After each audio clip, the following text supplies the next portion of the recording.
ಹಳಗನ್ನಡದ ತುಂಬ ಜನಪ್ರಿಯ ಕಾವ್ಯಗಳ ಪೈಕಿ ಒಂದು ರನ್ನಕವಿಯ ಗದಾಯುದ್ಧ ಅನ್ನೋ ಹೆಸರಿನಿಂದಲೇ ಪ್ರಸಿದ್ಧವಾದ ಸಾಹಸ ಭೀಮ ವಿಜಯ ಚಂಪು ಕಾವ್ಯ. ಕ್ರಿಸ್ತಾಬ್ದ 10ನೇ ಶತಮಾನದ ಅಂತ್ಯದಲ್ಲಿ ರಚಿತವಾದ ಈ ಕಾವ್ಯ ಕನ್ನಡ ಓದುಗರಿಗೆ ಮೊಟ್ಟಮೊದಲು ಮುದ್ರಿತ ರೂಪದಲ್ಲಿ ಲಭ್ಯವಾದದ್ದು 19ನೇ ಶತಮಾನದ ಅಂತ್ಯದಲ್ಲಿ 1895ರಲ್ಲಿ. ಅಲ್ಲಿಂದ ಈಚೆಗೆ ಅದು ಕಾವ್ಯಾಭ್ಯಾಸ, ಗಮಕವಾಚನ ಎರಡೂ ಮಾಧ್ಯಮಗಳಲ್ಲಿ ನಿರಂತರವಾಗಿ ಜನಪ್ರಿಯತೆಯನ್ನು ಉಳಿಸಿಕೊಂಡಿದೆ.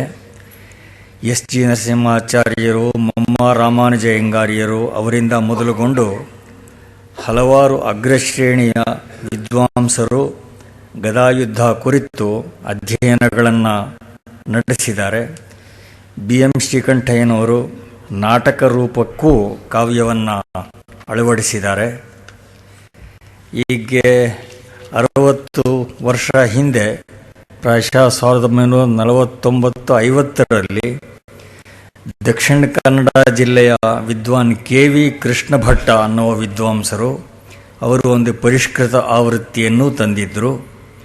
ಅದೇ ದಿನಗಳಲ್ಲಿ ಪ್ರೊಫೆಸರ್ ತೀನಂ ಶ್ರೀಕಂಠಯ್ಯನವರು ಗದಾಯುದ್ಧ ಸಂಗ್ರಹಂ ಅನ್ನೋ ಹೆಸರಿನಲ್ಲಿ ಉತ್ಕೃಷ್ಟವಾದ ಸಂಗ್ರಹವನ್ನು ಕೂಡ ಹೊರತಂದರು. ಹೆಸರೇ ಹೇಳೋ ಹಾಗೆ ಭೀಮ ಪ್ರತಿಜ್ಞೆ ಮಾಡಿದ್ದ ಹಾಗೆ ದುರ್ಯೋಧನನನ್ನು ಗದಾಯುದ್ಧದಲ್ಲಿ ಪರಾಭವಗೊಳಿಸಿ ತೊಡೆ ಮುರಿದು ಸಂಹಾರ ಮಾಡಿದ್ದು ಈ ಕಾವ್ಯದ ವಿಷಯ. ವೀರರಸ ಪ್ರಧಾನವಾದ್ದು. ಅಶ್ವತ್ಥಾಮನ ಮಾತುಗಳು ಮೊದಲಾದ ಎಷ್ಟೋ ಸಂದರ್ಭಗಳಲ್ಲಿ ಕವಿಯ ಶ್ರೇಷ್ಠ ರಚನಾ ಕೌಶಲವನ್ನು ನಾವು ನೋಡ್ತೇವೆ. ಅದನ್ನು ಮುಂದೆ ನೋಡೋರಿದ್ದೇವೆ.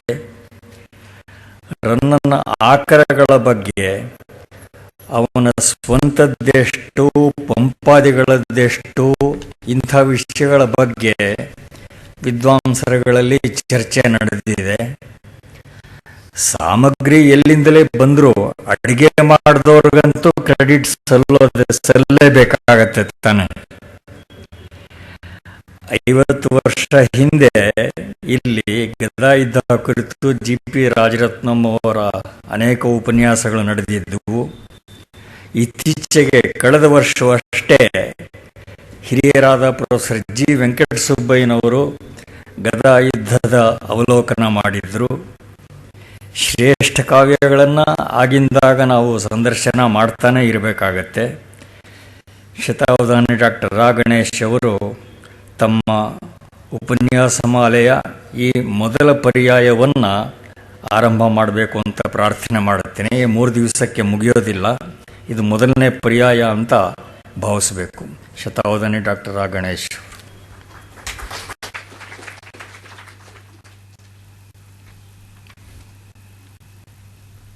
ಓಂ ತತ್ಸತ್.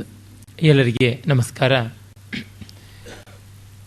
ರನ್ನ ಮಹಾಕವಿಯ ಶ್ರೀ ಕವಿ ರತ್ನ, ಕವಿರಾಜ, ಕವಿ ಚಕ್ರವರ್ತಿ ಅಂತೆಲ್ಲ ಹೆಸರಾದ ಆ ಮಹಾಕವಿಯ ಜನ್ಮ ಸಹಸ್ರಮಾನೋತ್ಸವ ಕೂಡ ಕಳೆದ ಶತಮಾನದ 46ನೇ ಇಸ್ವಿಯಲ್ಲಿ ನಡೆಯಿತು. ಆಗ ರನ್ನ ಪ್ರಶಸ್ತಿ ಇತ್ಯಾದಿ ಗ್ರಂಥಗಳನ್ನು ಕೂಡ ಹೊರತಂದದ್ದಾಯಿತು. ಡಿ ವಿ ಜಿಯವರಿಗಂತೂ ರನ್ನ ಬಹಳ ಪ್ರಿಯನಾದ ಕವಿ.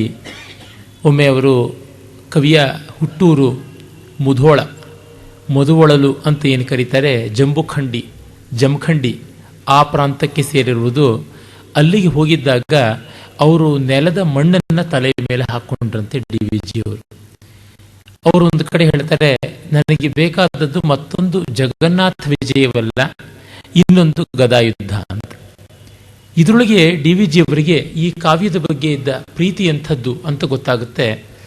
ಮತ್ತೆ ಚಂಪು ಕಾವ್ಯಗಳೇ ಎರಡೂ ಆದರೂ ರನ್ನ ಪಾಂಡಿತ್ಯವನ್ನ ಪ್ರತಿಭೆಗೆ ಹೇಗೆ ಅಡಿಯಾಳು ಮಾಡಿಕೊಂಡ ಅನ್ನುವುದು ಗೊತ್ತಾಗುತ್ತೆ. ಅಂತ ಉತ್ಕೃಷ್ಟವಾದ ಕಾವ್ಯ.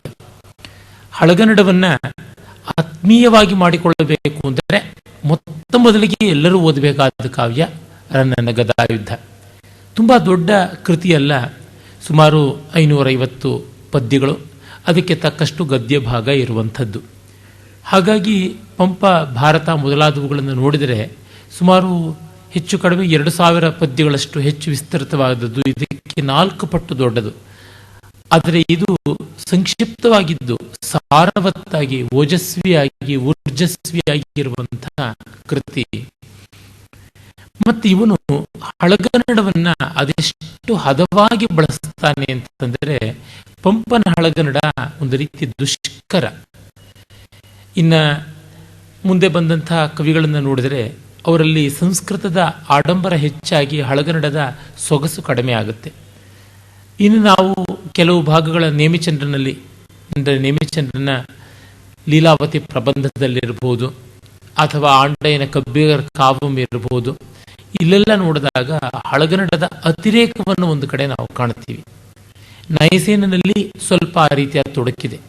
ಆದರೆ ಕರ್ಮಣಿಯ ಸರದೋಳ್ ಚೆಂಬವಳಂ ಕೋದಂತೆ ಅಂತ ಮುದ್ದಣ ಹೇಳ್ತಾನಲ್ಲ, ಕರಿಮಣಿ ಮತ್ತು ಹವಳವನ್ನು ಪೋಣಿಸಿದಂಥ ರೀತಿಯ ಒಂದು ರಚನೆ ಆಗಬೇಕು ಸಂಸ್ಕೃತ ಮತ್ತು ಹಳಗನ್ನಡಗಳದು.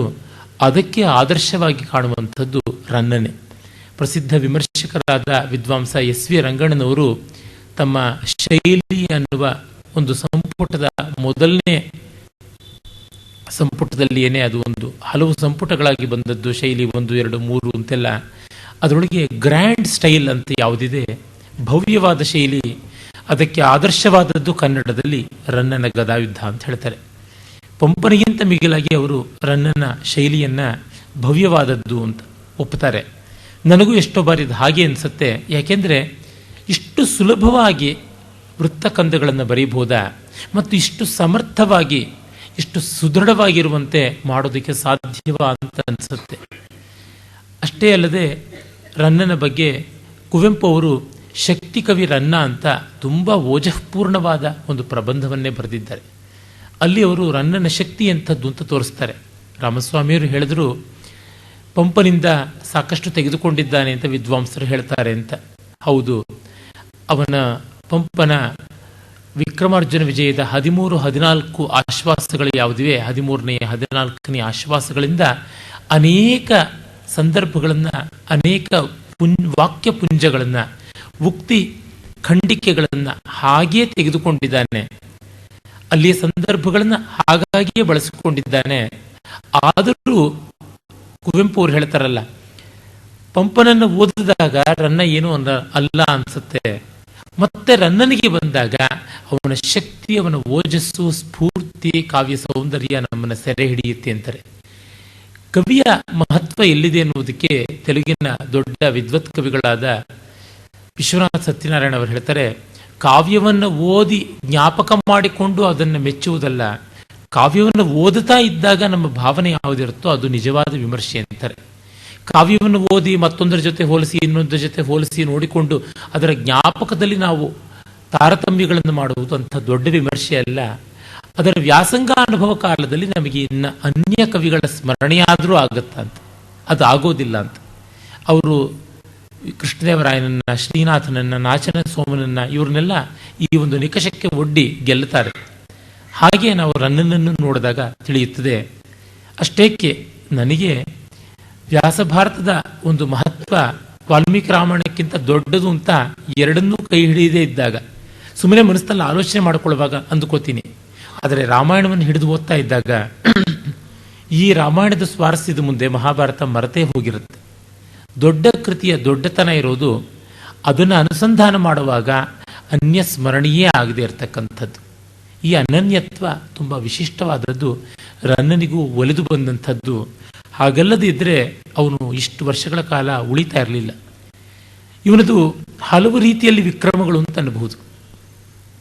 ನಮ್ಮ ಕನ್ನಡದ ಕವಿಗಳ ಅನೇಕರು ತಮ್ಮ ತಂದೆ ತಾಯಿಗಳ, ಹೆಂಡತಿ ಮಕ್ಕಳ ಹೆಸರೆಲ್ಲ ಕೊಡೋಲ್ಲ, ಇವನು ಅದನ್ನೆಲ್ಲ ಕೊಡ್ತಾನೆ. ಜೊತೆಗೆ ನಮ್ಮ ಕನ್ನಡ ಕವಿಗಳು ತಮ್ಮ ಹಸ್ತಾಕ್ಷರಗಳನ್ನು ಎಲ್ಲೂ ಹಾಕಿಲ್ಲ. ಏಕಮೇವಾದ್ವಿತೀಯ ಪ್ರಾಚೀನ ಕವಿ ಇವನು ಹಾಕಿದ್ದಾನೆ. ಶ್ರವಣಬೆಳಗೊಳದ ಚಿಕ್ಕ ಬೆಟ್ಟ ಅಂತ ಹೆಸರಾದ ಚಂದ್ರಗಿರಿಯ ಮೇಲೆ ಇವನು 2 ಕಡೆ ತನ್ನ ಆಶ್ರಯದಾತನಾದಂಥ ಚಾವುಂಡರಾಯನ ಜೊತೆಯಲ್ಲಿ ಶ್ರೀ ಕವಿ ರತ್ನಂ ಅಂತ ಕೆತ್ತಿ ಸಿಗ್ನೇಚರ್ ಮಾಡಿದ್ದಾನೆ.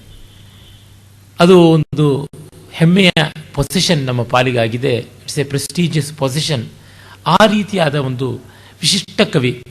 ಮತ್ತು ಆತ್ಮವಂತಿಕೆ, ಆತ್ಮಪ್ರತ್ಯಯ, ಇವನಿಗೆ ಸಲ್ಲುವಂಥ ಮಟ್ಟದ ಆ ಅಹಂಕಾರ, ಶೋಭೆ ಅನ್ನುವ ಮಟ್ಟದ ಒಂದು ವ್ಯಕ್ತಿತ್ವ ಇವನದು. ನಿಜವಾಗಿ ನೋಡಿದಾಗ ಅದು ಅನುಕರಣೀಯವಾದ ಗುಣ. ಈ ಹೊತ್ತು ನಮ್ಮ ದೇಶದಲ್ಲಿ ಅರ್ಹವಾದದ್ದಕ್ಕೆ ಹೆಮ್ಮೆ ಪಡೆದಂಥ ಸ್ಥಿತಿ ಬಂದಿದೆ. ಈಗ ನಾವು ಜ್ಞಾಪಿಸಿಕೊಳ್ಬೇಕಾದದ್ದು ರನ್ನನನ್ನು. ಯಾಕೆಂದರೆ ನಮಗೆ ಗೊತ್ತಿಲ್ಲದನ್ನು ಗೊತ್ತಿದೆ ಅಂತ ಹೇಳಿಕೊಳ್ಳುವ ಅಹಂಭಾವ ಬೇಡ.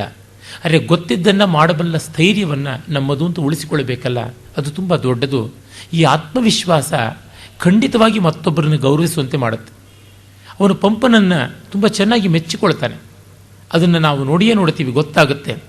ಕವಿಗಳೊಳು ಇರ್ವರೆ ಪುಣ್ಯವಂತರ್, ಇರ್ವರೆ ಕೃತಾರ್ಥರ್, ಇರ್ವರೆ ಸೊಬಗರ್, ಕವಿತಾ ಗುಣಾರ್ಣವಂ ಮೇಣ್, ಕವಿರತ್ನಂ ಮೇಣ್, ಗುಣಕ್ಕೆ ಮಚ್ಚರಮುಂಟೆ ಅಂತಾನೆ.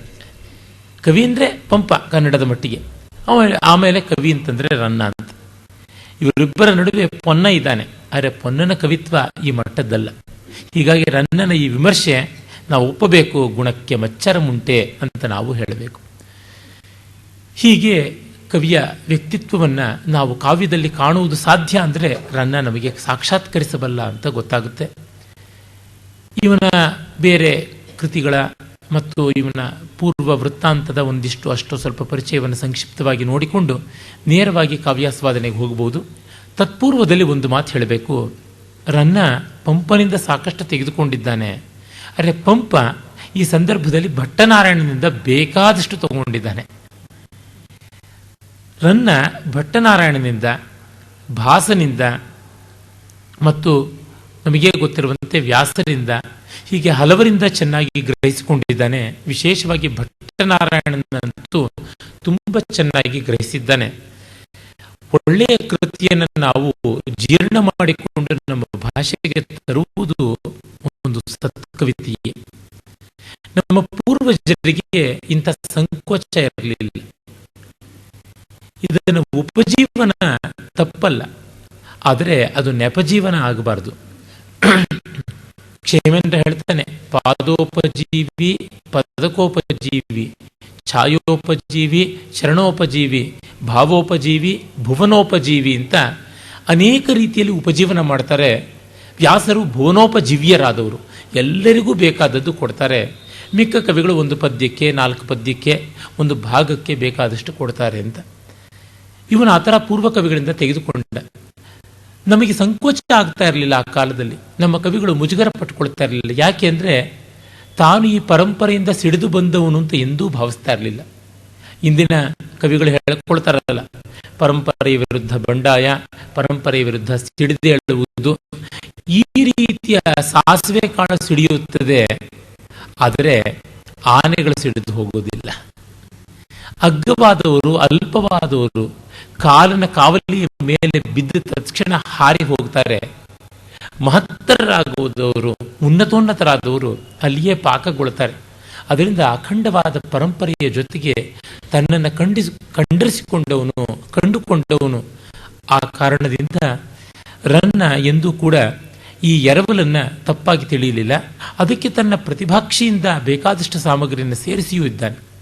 ಕುಮಾರವ್ಯಾಸನ ಕೃತಿಯ ಕಥೆಯೆಲ್ಲ ವ್ಯಾಸರದೇ ಅಂತ ನಾವು ಆಕ್ಷೇಪ ಮಾಡೋದಕ್ಕೆ ಸಾಧ್ಯವೇ? ಕಲೆಯನಲ್ಲದ ಶಿಲ್ಪಿ ಶಿಲೆಯನೇಂ ಸೃಷ್ಟಿಪನೆ. ಕುವೆಂಪು ಅವರು ತುಂಬ ಚೆನ್ನಾಗಿ ಹೇಳ್ತಾರಲ್ಲ, ಶಿಲ್ಪಿಗೆ ಕಲ್ಲನ್ನು ಸೃಷ್ಟಿ ಮಾಡೋಕ್ಕಾಗೋಲ್ಲ, ಆದರೆ ಕಲ್ಲಿನ ಕುಸುರಿಯ ಮೂಲಕ ಬರುವಂಥ ಶಿಲ್ಪವನ್ನು ಸೃಷ್ಟಿ ಮಾಡೋಕ್ಕಾಗುತ್ತೆ ಅಂತ. ಆ ರೀತಿಯಲ್ಲೇ ಇದನ್ನು ಕೂಡ ಗಮನಿಸಬೇಕು. ರನ್ನ ಕ್ರಿಸ್ತ ಶಕ 949 ಇಸ್ವಿಯಲ್ಲಿ, ಅಂದರೆ ಶಾಲಿವಾಹನ ಶಕ ಸೌಮ್ಯ ಸಂವತ್ಸರದ 871 ಸಂವತ್ಸರದಲ್ಲಿ ಅವನು ಹುಟ್ಟಿದ್ದು ಅಂತ ಗೊತ್ತಾಗುತ್ತೆ. ಗಟ್ಟಿಗೆ ಮತ್ತು ಪೆರ್ದೊರೆ ಅಂತ 2 ನದಿಗಳು, ಅಂದರೆ ಘಟಪ್ರಭಾ ಮತ್ತು ಕೃಷ್ಣ, ಈ ನದಿಗಳು ಹರಿಯತಕ್ಕಂಥ ತದ್ದವಾಡಿ ಅನ್ನುವ ಆ ಊರಿನ ದಕ್ಷಿಣಕ್ಕೂ ತೊರೆಗಲ್ಲಿನ ಉತ್ತರಕ್ಕೂ ಇದ್ದ ಬೆಳಗಲಿ, ಅದರಲ್ಲಿರುವ ಜಂಬುಖಂಡಿ ಅಂದರೆ ಜಮಖಂಡಿ, ಅದಕ್ಕೆ ನೊಸಲಿನ ಕುಂಕುಮದಂತೆ ಇದ್ದಂಥ ಮುದುವೊಳಲು ಅಂದರೆ ಮುಧೋಳ. ಈ ಹೊತ್ತು ಅದು ನಾಯಿಗಳಿಗೆ ಪ್ರಸಿದ್ಧವಾದಂಥ ಜಾಗ. ಮುಧೋಳದ ನಾಯಿಗಳು ಅಲ್ಲಿಯ ಬಳೆಗಾರರ ಕುಲದಲ್ಲಿ ಬಂದವನು. ಅವನು ಜೈನ ಜನ್ಮದಿಂದ. ತಂದೆ ಜಿನವಲ್ಲಭೇಂದ್ರ, ತಾಯಿ ಅಬ್ಬಲಬ್ಬೆ. ಇವರಿಗೆ 4 ಜನ ಮಕ್ಕಳು, ದೃಢಬಾಹು, ರೇಚಣ, ಮಾರಮಯ್ಯ ಮತ್ತು ರನ್ನ. ಮೊದಲ 3 ವೃತ್ತಿಯನ್ನೇ ಕಂಡುಕೊಂಡ್ರೆ ಇವನು ತನ್ನ ಪ್ರವೃತ್ತಿಯಾದ ಕಾವ್ಯವನ್ನೇ ವೃತ್ತಿಯಾಗಿ ಮಾಡಿಕೊಂಡವನು. ರನ್ನನಿಗೆ ಜಕ್ಕಿ ಅಂತ ಮತ್ತು ಶಾಂತಿ ಅಂತ 2 ಪತ್ನಿಯರಿದ್ದರಂತೆ. ರಾಯ, ಪ್ರಾಯಶಃ ಚಾವುಂಡರಾಯ ಅಂತ ಒಬ್ಬ ಮಗ. ಅತ್ತಿಮಬ್ಬೆ, ಅವಳು ನಾಗದೇವನ ಪತ್ನಿಯಾಗಿ ತುಂಬ ದೊಡ್ಡ ದಾನ ಚಿಂತಾಮಣಿ ಎನ್ನುವ ಪ್ರಸಿದ್ಧಿಯನ್ನು ಪಡೆದು ಶಾಂತಿ ಪುರಾಣವನ್ನು ಬರೆದ ಪೊನ್ನ ಕವಿಗೆ ಕೂಡ ಗೌರವ ಸತ್ಕಾರಗಳನ್ನು ಮಾಡಿ ಆತನ ಶಾಂತಿ ಪುರಾಣದ 1000 ಪ್ರತಿಗಳನ್ನು ಬರೆಯಿಸಿ ಹಂಚಿಸಿದವಳಂತೆ. ತುಂಬ ದೊಡ್ಡ ಉದಾತ್ತತೆಯ ದಾನಶೀಲ ಗುಣ ಇದ್ದವಳು. ಅವಳ ಒಂದು ಆಶ್ರಯ ಇವನಿಗೂ ಸಿಕ್ಕಿದ್ರಿಂದ ಮಗಳಿಗೆ ಅತ್ತಿಮಬ್ಬೆ ಅಂತ ಹೆಸರಿಟ್ಟಂತೆ. ಒಬ್ಬ ಆಶ್ರಯದಾತ ಆರಂಭದಲ್ಲಿ ಆಶ್ರಯ ಕೊಟ್ಟವನು ಚಾವುಂಡರಾಯ, ಅದಾದ ಮೇಲೆ ಕೊಟ್ಟಂಥವಳು ಅತ್ತಿಮಬ್ಬೆ. ಹೀಗಾಗಿ ತಾನು ಕೃತಜ್ಞತೆಯ ಲಕ್ಷಣವಾಗಿ ಆ 2 ಹೆಸರನ್ನು ಮಗ ಮಗಳಿಗೆ ಇಟ್ಟ ಅಂತ ಗೊತ್ತಾಗುತ್ತೆ. ಜೊತೆಗೆ ಇವನಿಗೆ ಗುರುವಾಗಿದ್ದವರು ಅಜಿತಸೇನಾಚಾರ್ಯರು, ಜಿನಸೇನಾಚಾರ್ಯರ ಪರಂಪರೆಯಲ್ಲಿ ಬಂದಂಥವರು ಅಂತ ಗೊತ್ತಾಗುತ್ತೆ. ಇದಿಷ್ಟು ವಿವರಗಳನ್ನು ಅವನೇ ಕೊಡ್ತಾನೆ. ಇಲ್ಲಿ ನಾವು ಗಮನಿಸಬೇಕಾದ ಒಂದು ಅಂಶವೇನೆಂದರೆ, ರನ್ನ ಜೈನನಾಗಿದ್ದು ವೃತ್ತಿಯಿಂದ ಬಳೆಗಾರ. ಆದರೆ ಈ ಕಾಲದಲ್ಲಿ ನಾವು ಆಕ್ಷೇಪ ಮಾಡ್ತೀವಲ್ಲ, ಕೆಲವು ಜಾತಿಯವರಿಗೆ ಅಕ್ಷರ ಕೊಟ್ಟರು, ಕೆಲವು ಜಾತಿಯವರಿಗೆ ಕೊಡಲಿಲ್ಲ, ಹಾಗೆ ಹೀಗೆ ಅಂತ, ಅದೆಲ್ಲ ಹಸಿ ಸುಳ್ಳು ಅನ್ನೋದು ಗೊತ್ತಾಗುತ್ತೆ. ಒಬ್ಬ ಬಳೆಗಾರನಾಗಿದ್ದವನು ಸಂಸ್ಕೃತ, ಪ್ರಾಕೃತ, ಕನ್ನಡ, ಅಪಭ್ರಂಶ 4 ಭಾಷೆಗಳಲ್ಲಿ ಲೀಲಾಜಾಲವಾಗಿ ಪದ್ಯರಚನೆಯನ್ನು ಮಾಡಬಲ್ಲವನಾಗಿ ಬೆಳೆದದ್ದು. ಜೊತೆಗೆ ಅಜಿತಸೇನಾಚಾರ್ಯರಂಥ ಮಹಾ ವಿದ್ವನ್ ಮುನಿಗಳ ಶಿಷ್ಯನಾಗಿದ್ದು ಜೈನ ವೇದಾಂತವನ್ನು, ಜೈನ ದರ್ಶನವನ್ನು, ಸ್ಯಾದ್ವಾದ ತತ್ವಚಿಂತನೆಯನ್ನು ಮಾಡಿದ್ದಲ್ಲದೆ ವ್ಯಾಕರಣಾದಿ ಸಕಲ ಶಾಸ್ತ್ರಗಳನ್ನು ಕೂಡ ಚೆನ್ನಾಗಿ ಬೊಗಸೆಯ ನೀರಂತೆ ಚಲುಕೀಕೃತ ಸಮಸ್ತ ವಿದ್ಯಾಸಾಗರ ಆದವನು. ಇದು ತುಂಬ ವಿಶೇಷ. ಇವು ನಮ್ಮ ಪರಂಪರೆಯ ಬಗೆಗೆ ಆಧುನಿಕ ಬುದ್ಧಿಜೀವಿಗಳು ಅಂತ ಹೆಸರು ಪಡೆದಂಥವರು, ಹೆಸರು ಇಟ್ಟುಕೊಂಡವರು ಮತ್ತೆ ಮತ್ತೆ ನಮಗೆ ಗುಮ್ಮಾನಿಯನ್ನು ತರಿಸ್ತಾರೆ. ಯಾಕೆಂದ್ರೆ ಇವರಿಗೆ ಕೊಡ್ತಾ ಇರಲಿಲ್ಲ ವಿದ್ಯೆ, ಅವರು ಕೊಡ್ತಾ ಇರಲಿಲ್ಲ ಅಂದರೆ ಸಂಸ್ಕೃತದಲ್ಲಿ ಧಾವಕ ಅಂತ ಒಬ್ಬ ಬರ್ತಾನೆ ಕವಿ, ಅವನು ಒಬ್ಬ ಅಗಸ. ಭರ್ತೃಮೇಂಠ ಅಂತ ಮತ್ತೊಬ್ಬ ಕವಿ ಬರ್ತಾನೆ, ಅವನೊಬ್ಬ ಮಾವಟಿಗ. ಗಂಗಾದೇವಿ ಇರ್ಬೋದು, ತಿರುಮಲಾಂಬೆ ಇರ್ಬೋದು, ರಾಮಭದ್ರಾಂಬೆ ಇರ್ಬೋದು, ಮಧುರವಾಣಿ ಇರ್ಬೋದು, ಇವರೆಲ್ಲ ದೇವದಾಸಿಯರು, ಶೂದ್ರ ಸ್ತ್ರೀಯರು. ಇಂಥ ಇನ್ನೂ ಎಷ್ಟೋ ಜನ ಸರ್ವೋತ್ಕೃಷ್ಟವಾದ ರಮಣೀಯವಾದ ಕಾವ್ಯ ನಿರ್ಮಾಣ ಧುರೀಣರಾಗಿದ್ದರು ಅಂತ ಗೊತ್ತಾಗುತ್ತದೆ. ಹೀಗಿದ್ದಾಗ ಕಾವ್ಯಕ್ಕೆ ಆವಾಗ ಶಾಸ್ತ್ರವೂ ಅನಿವಾರ್ಯವಾಗಿತ್ತು. ಈಗಿದ್ದಂತೆ ಒಂದು 25-30 ಶಬ್ದ ಇಟ್ಕೊಂಡ್ಬಿಟ್ಟು ಏನನ್ನೂ ಹೊಸದು ಕಳಿಸ್ಬೋದು ಅಂತ ಆಗಿರಲಿಲ್ಲ. ಹನಿಕವನ, ಮಿನಿಗವನ, ಕಿರಿಕವನ, ಕಿರಿಕಿರಿಕವನ ಅದೆಲ್ಲ ಬರುವಂತೆ ಇರಲಿಲ್ಲ. ಪ್ರೌಢವಾದ ಕಾವ್ಯವನ್ನೇ ಬರೆಯಬೇಕಿತ್ತು. ಕವಯ ಪಂಡಿತ ಕವಯ ತಾನವಮಂತಸ್ತು ಕೇವಲಂ ಗವಯ ಅನ್ನುವ ಭಾವ ಇದ್ದದ್ದು. ಹಾಗಾಗಿ ರನ್ನ ಸಾಮಾಜಿಕವಾಗಿ ಉನ್ನತ ಸ್ತರಕ್ಕೆ ಸೇರದೇ ಇದ್ದರೂ ಸಾಂಸ್ಕೃತಿಕವಾಗಿ ಉನ್ನತ ಸ್ತರಕ್ಕೆ ಸೇರಬಲ್ಲಂಥ ಅನುಕೂಲ ಇದ್ದ ಕಾಲ ಅದಾಗಿತ್ತು ಅಂತ ಗೊತ್ತಾಗುತ್ತೆ. ಇದನ್ನು ನಾವು ಸ್ಮರಣೀಯವಾಗಿ ಕಾಣಬೇಕು. ಹೀಗೆ ರನ್ನನ ಪೂರ್ವ ವೃತ್ತಾಂತವನ್ನು ನೋಡ್ತೀವಿ. ಆರಂಭದಲ್ಲಿ ಅವನು ಪ್ರಸಿದ್ಧನಾದ ಗಂಗರ ನಾಯಕ ಚಾವುಂಡರಾಯನಿಗೆ ಅಧೀನನಾಗಿದ್ದ, ಅಂದರೆ ಅವನ ಆಶ್ರಯದಾತನಾಗಿದ್ದ. ಮತ್ತು ಅವನಿಗೂ ಕೂಡ ಕಾವ್ಯದಲ್ಲಿ ರುಚಿಯನ್ನು ಹಿಡಿಸಿ ತ್ರಿಷಷ್ಟಿ ಚಲಾಕ ಪುರಾಣ ಅನ್ನುವ ಗದ್ಯ ಕಾವ್ಯವನ್ನು, ತ್ರಿಷಷ್ಟಿ ಲಕ್ಷಣ ಮಹಾಪುರಾಣ ಅನ್ನುವ ಗದ್ಯ ಕಾವ್ಯದ ಬರವಣಿಗೆಯಲ್ಲಿ ಸಹಾಯ ಮಾಡಿದ. ಅದಾದ ಮೇಲೆ ಅವನು ತಾನು ಅತ್ತಿಮಬ್ಬೆಯ ಆಶ್ರಯಕ್ಕೆ ಹೋದ. ಅಲ್ಲಿ ತೈಲಪ, ಚಾಲುಕ್ಯ ತೈಲಪನ ಒಂದು ಪರಾಕ್ರಮ, ಶೌರ್ಯ ಇವುಗಳಿಂದ ಮಾರು ಹೋಗಿ ಮುಂದೆ ಅವನ ಆಶ್ರಯದಲ್ಲಿ ಬೆಳೆದ ಅಂತ ಗೊತ್ತಾಗುತ್ತೆ. ಇವನ ಪ್ರಸಿದ್ಧವಾದಂಥ ಕೃತಿಗಳು 4 ಕಾವ್ಯಗಳು. ರನ್ನ ಕಂದ ಅಂತ ಮತ್ತೊಂದು ನಿಘಂಟುವು ಇತ್ತು ಅಂತ ಗೊತ್ತಾಗುತ್ತೆ. ಇವತ್ತು 45 ಪದ್ಯಗಳು ಮಾತ್ರ ಸಿಗ್ತಾ ಇವೆ. ರನ್ನ ಕಂದ ಅನ್ನುವ ಒಂದು ಅಮರಕೋಶದ ಸದೃಶವಾದ ಕನ್ನಡದ ನಿಘಂಟು, ಲೆಕ್ಸಿಕೋನ್ ಅಂತ ಕರೀತಾರಲ್ಲ ಆ ರೀತಿಯಾದದ್ದು. ಆತ ಸಾಹಸ ಭೀಮ ವಿಜಯ ಅನ್ನುವ ಪ್ರಸಿದ್ಧವಾದ ಗದಾಯುದ್ಧ ಬರೆದದ್ದು. ಅದು ಕಟ್ಟಕಡೆಯ ಉಪಲಬ್ಧ ಕೃತಿ ಅಂತ. ಮೊದಲು ಬರೆದದ್ದು ಪ್ರಾಯಶಃ ಪರಶುರಾಮ ಚರಿತೆ. ಅದನ್ನು ನಮ್ಮ ಪ್ರಸಿದ್ಧ ವಿದ್ವಾಂಸರಾದ ಹಂಪ ನಾಗರಾಜಯ್ಯನವರು ಚಾವುಂಡರಾಯನ ಜೀವನವನ್ನು ಆಧರಿಸಿ ಬರೆದಂಥ ಒಂದು ರೀತಿ ಅಭೇದವನ್ನು ಕಲ್ಪಿಸಿ ಪರಶುರಾಮನಿಗೂ ಚಾವುಂಡರಾಯನಿಗೂ ಬರೆದ ಕಾವ್ಯ ಇರಬೇಕು ಅಂತ ಊಹೆ ಮಾಡ್ತಾರೆ. ಒಂದು 5-6 ಪದ್ಯಗಳು ಅಲ್ಲಿ ಇಲ್ಲಿ ನಮಗೆ ಸಿಕ್ಕುತ್ತವೆ. ತುಂಬ ಚೆನ್ನಾಗಿರ್ತಕ್ಕಂಥ ಪದ್ಯಗಳೇ ಅವು ಅನ್ನೋದ್ರೊಳಗೆ ಸಂದೇಹವಿಲ್ಲ. ಅದಲ್ಲದೆ ಚಕ್ರೇಶ್ವರ ಚರಿತೆ ಅಂತ ಬರೆದದ್ದು, ಅದು ಜೈನ ಪುರಾಣಗಳಲ್ಲಿ ಬರ್ತಕ್ಕಂಥ ಭರತ ಚಕ್ರವರ್ತಿಯ ಒಂದು ಜೀವನವನ್ನು, ತೈಲಪನ ಜೀವನವನ್ನು ಸಮೀಕರಣ ಮಾಡಿಕೊಂಡು ಬಂದಂಥ ಒಂದು ಕಾವ್ಯ.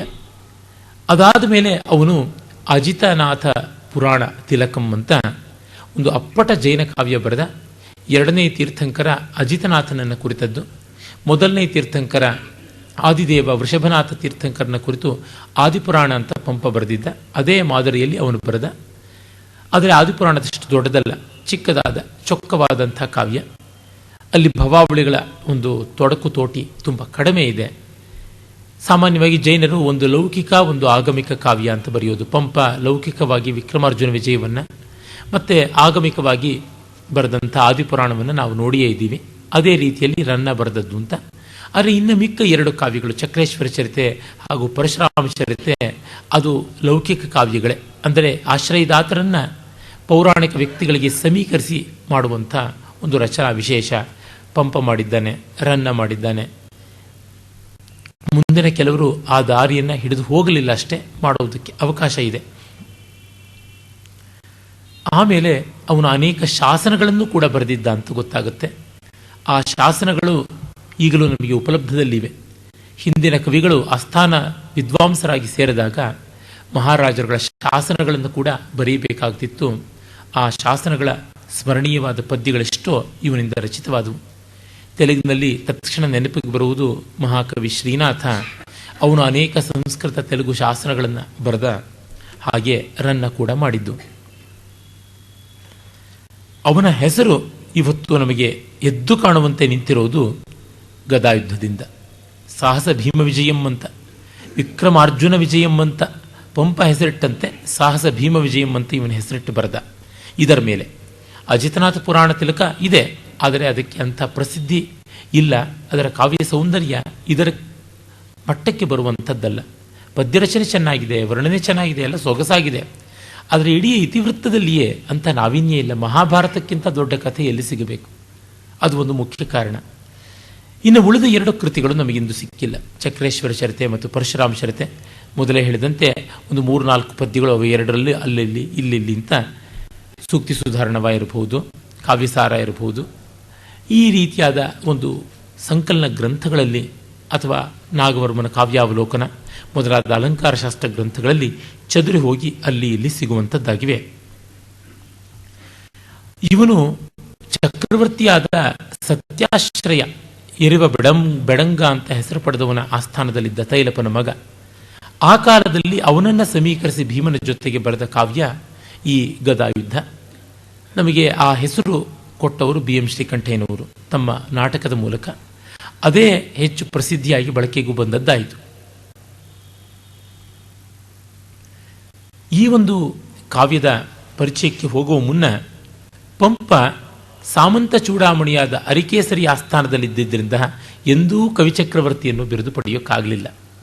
ಆದರೆ ಚಕ್ರೇಶ್ವರನಾದ ಚಕ್ರವರ್ತಿಯಾದ ಸತ್ಯಾಶ್ರಯನ ಆಸ್ಥಾನದಲ್ಲಿ ಇವನಿದ್ದರಿಂದ ರನ್ನನಿಗೆ ಪಡೆಯೋಕ್ಕಾಯಿತು ಅಂದಾಗ, ರನ್ನನಿಗಿಂತ ಕವಿತ್ವದಲ್ಲಿ ದೊಡ್ಡವನು ಪಂಪ, ಅವನಿಗೆ ಆ ದಕ್ಕಲಿಲ್ಲ ಮನ್ನಣೆ ಎನ್ನುವುದು ನಮಗೆ ತಿಳಿಯುತ್ತೆ. ಇದು ಒಂದು ರೀತಿ ವಿಪರ್ಯಾಸ. ಯಜಮಾನನ ಸ್ಥಾನದಿಂದ ಕವಿಗೆ ಸ್ಥಾನ ಬಂದುಬಿಡುತ್ತೆ. ಆದರೆ ರನ್ನ ತೀರಾ ಯೋಗ್ಯತೆ ಇಲ್ಲದವನಲ್ಲ, ಅದೊಂದು ಸಂತೋಷ. ಅವನೇ ಅಜಿತ ಪುರಾಣ ಕಾವ್ಯ ತಿಲಕದಲ್ಲಿ ಹೇಳ್ತಾನೆ, ಮತಿಕೋಶಂ ಪದವಿದ್ಯೆ ಕಂಠಿಕೆ ಜಸಂ ಶ್ವೇತಾತ ಪತ್ರಂ ಸರಸ್ವತಿ ಮಾದೇವಿ ಪದೋಕ್ತಿ ಭೇರಿ ಕಳಿತಂ ಸಿಂಹಾಸನಂ ಸಂದಲಂಕೃತಿ ಚಂಚಮರೀಜಮಾಗೆ ಕವಿತಾ ಸಾಮ್ರಾಜ್ಯಮಂ ತಾಳ್ದಿದುನ್ನತಿಯಿಂದಂ ಕವಿಚಕ್ರವರ್ತಿ ವೆಸರೆಯಂ ರನ್ನಂಗೆ ಮೈವೆತ್ತುದೋ ಅಂತ. ಕವಿಚಕ್ರವರ್ತಿ ತಾನು ಅನ್ನುವುದಕ್ಕೆ ಎಲ್ಲ ಹೊಂದಿಕೆಯಾದದ್ದು ಹೇಗೆ ಅಂತ ಹೇಳ್ತಾನೆ. ಮತಿ ಕೋಶಂ, ತನ್ನ ಬುದ್ಧಿನೇ ಬೊಕ್ಕಸ, ರಾಜನಿಗೆ ಬೊಕ್ಕಸ ಬೇಕು. ಪದವಿದ್ಯೆ ಕಂಠಿಕೆ, ಇನ್ನು ಅವನಿಗೆ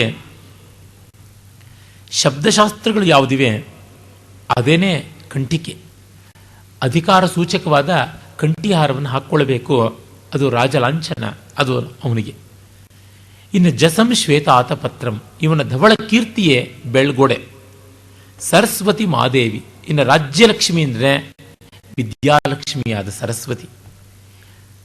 ಪದೋಕ್ತಿ ಭೇರಿ ಕಳಿತಂ, ಇವನ ಮಾತುಗಳೇ ನಗಾರಿ. ಕವಿಯ ಪದ್ಯಗಳಿಗಿಂತ ಮಿಗಿಲಾದ ಢಂಕ ರವ ಇನ್ಯಾವುದುಂಟು? ಇನ್ಯಾವ ಬೇರಿ ಕಾಹಳಾದಿ ರವಗಳು ಶಬ್ದಗಳು ಇವೆ?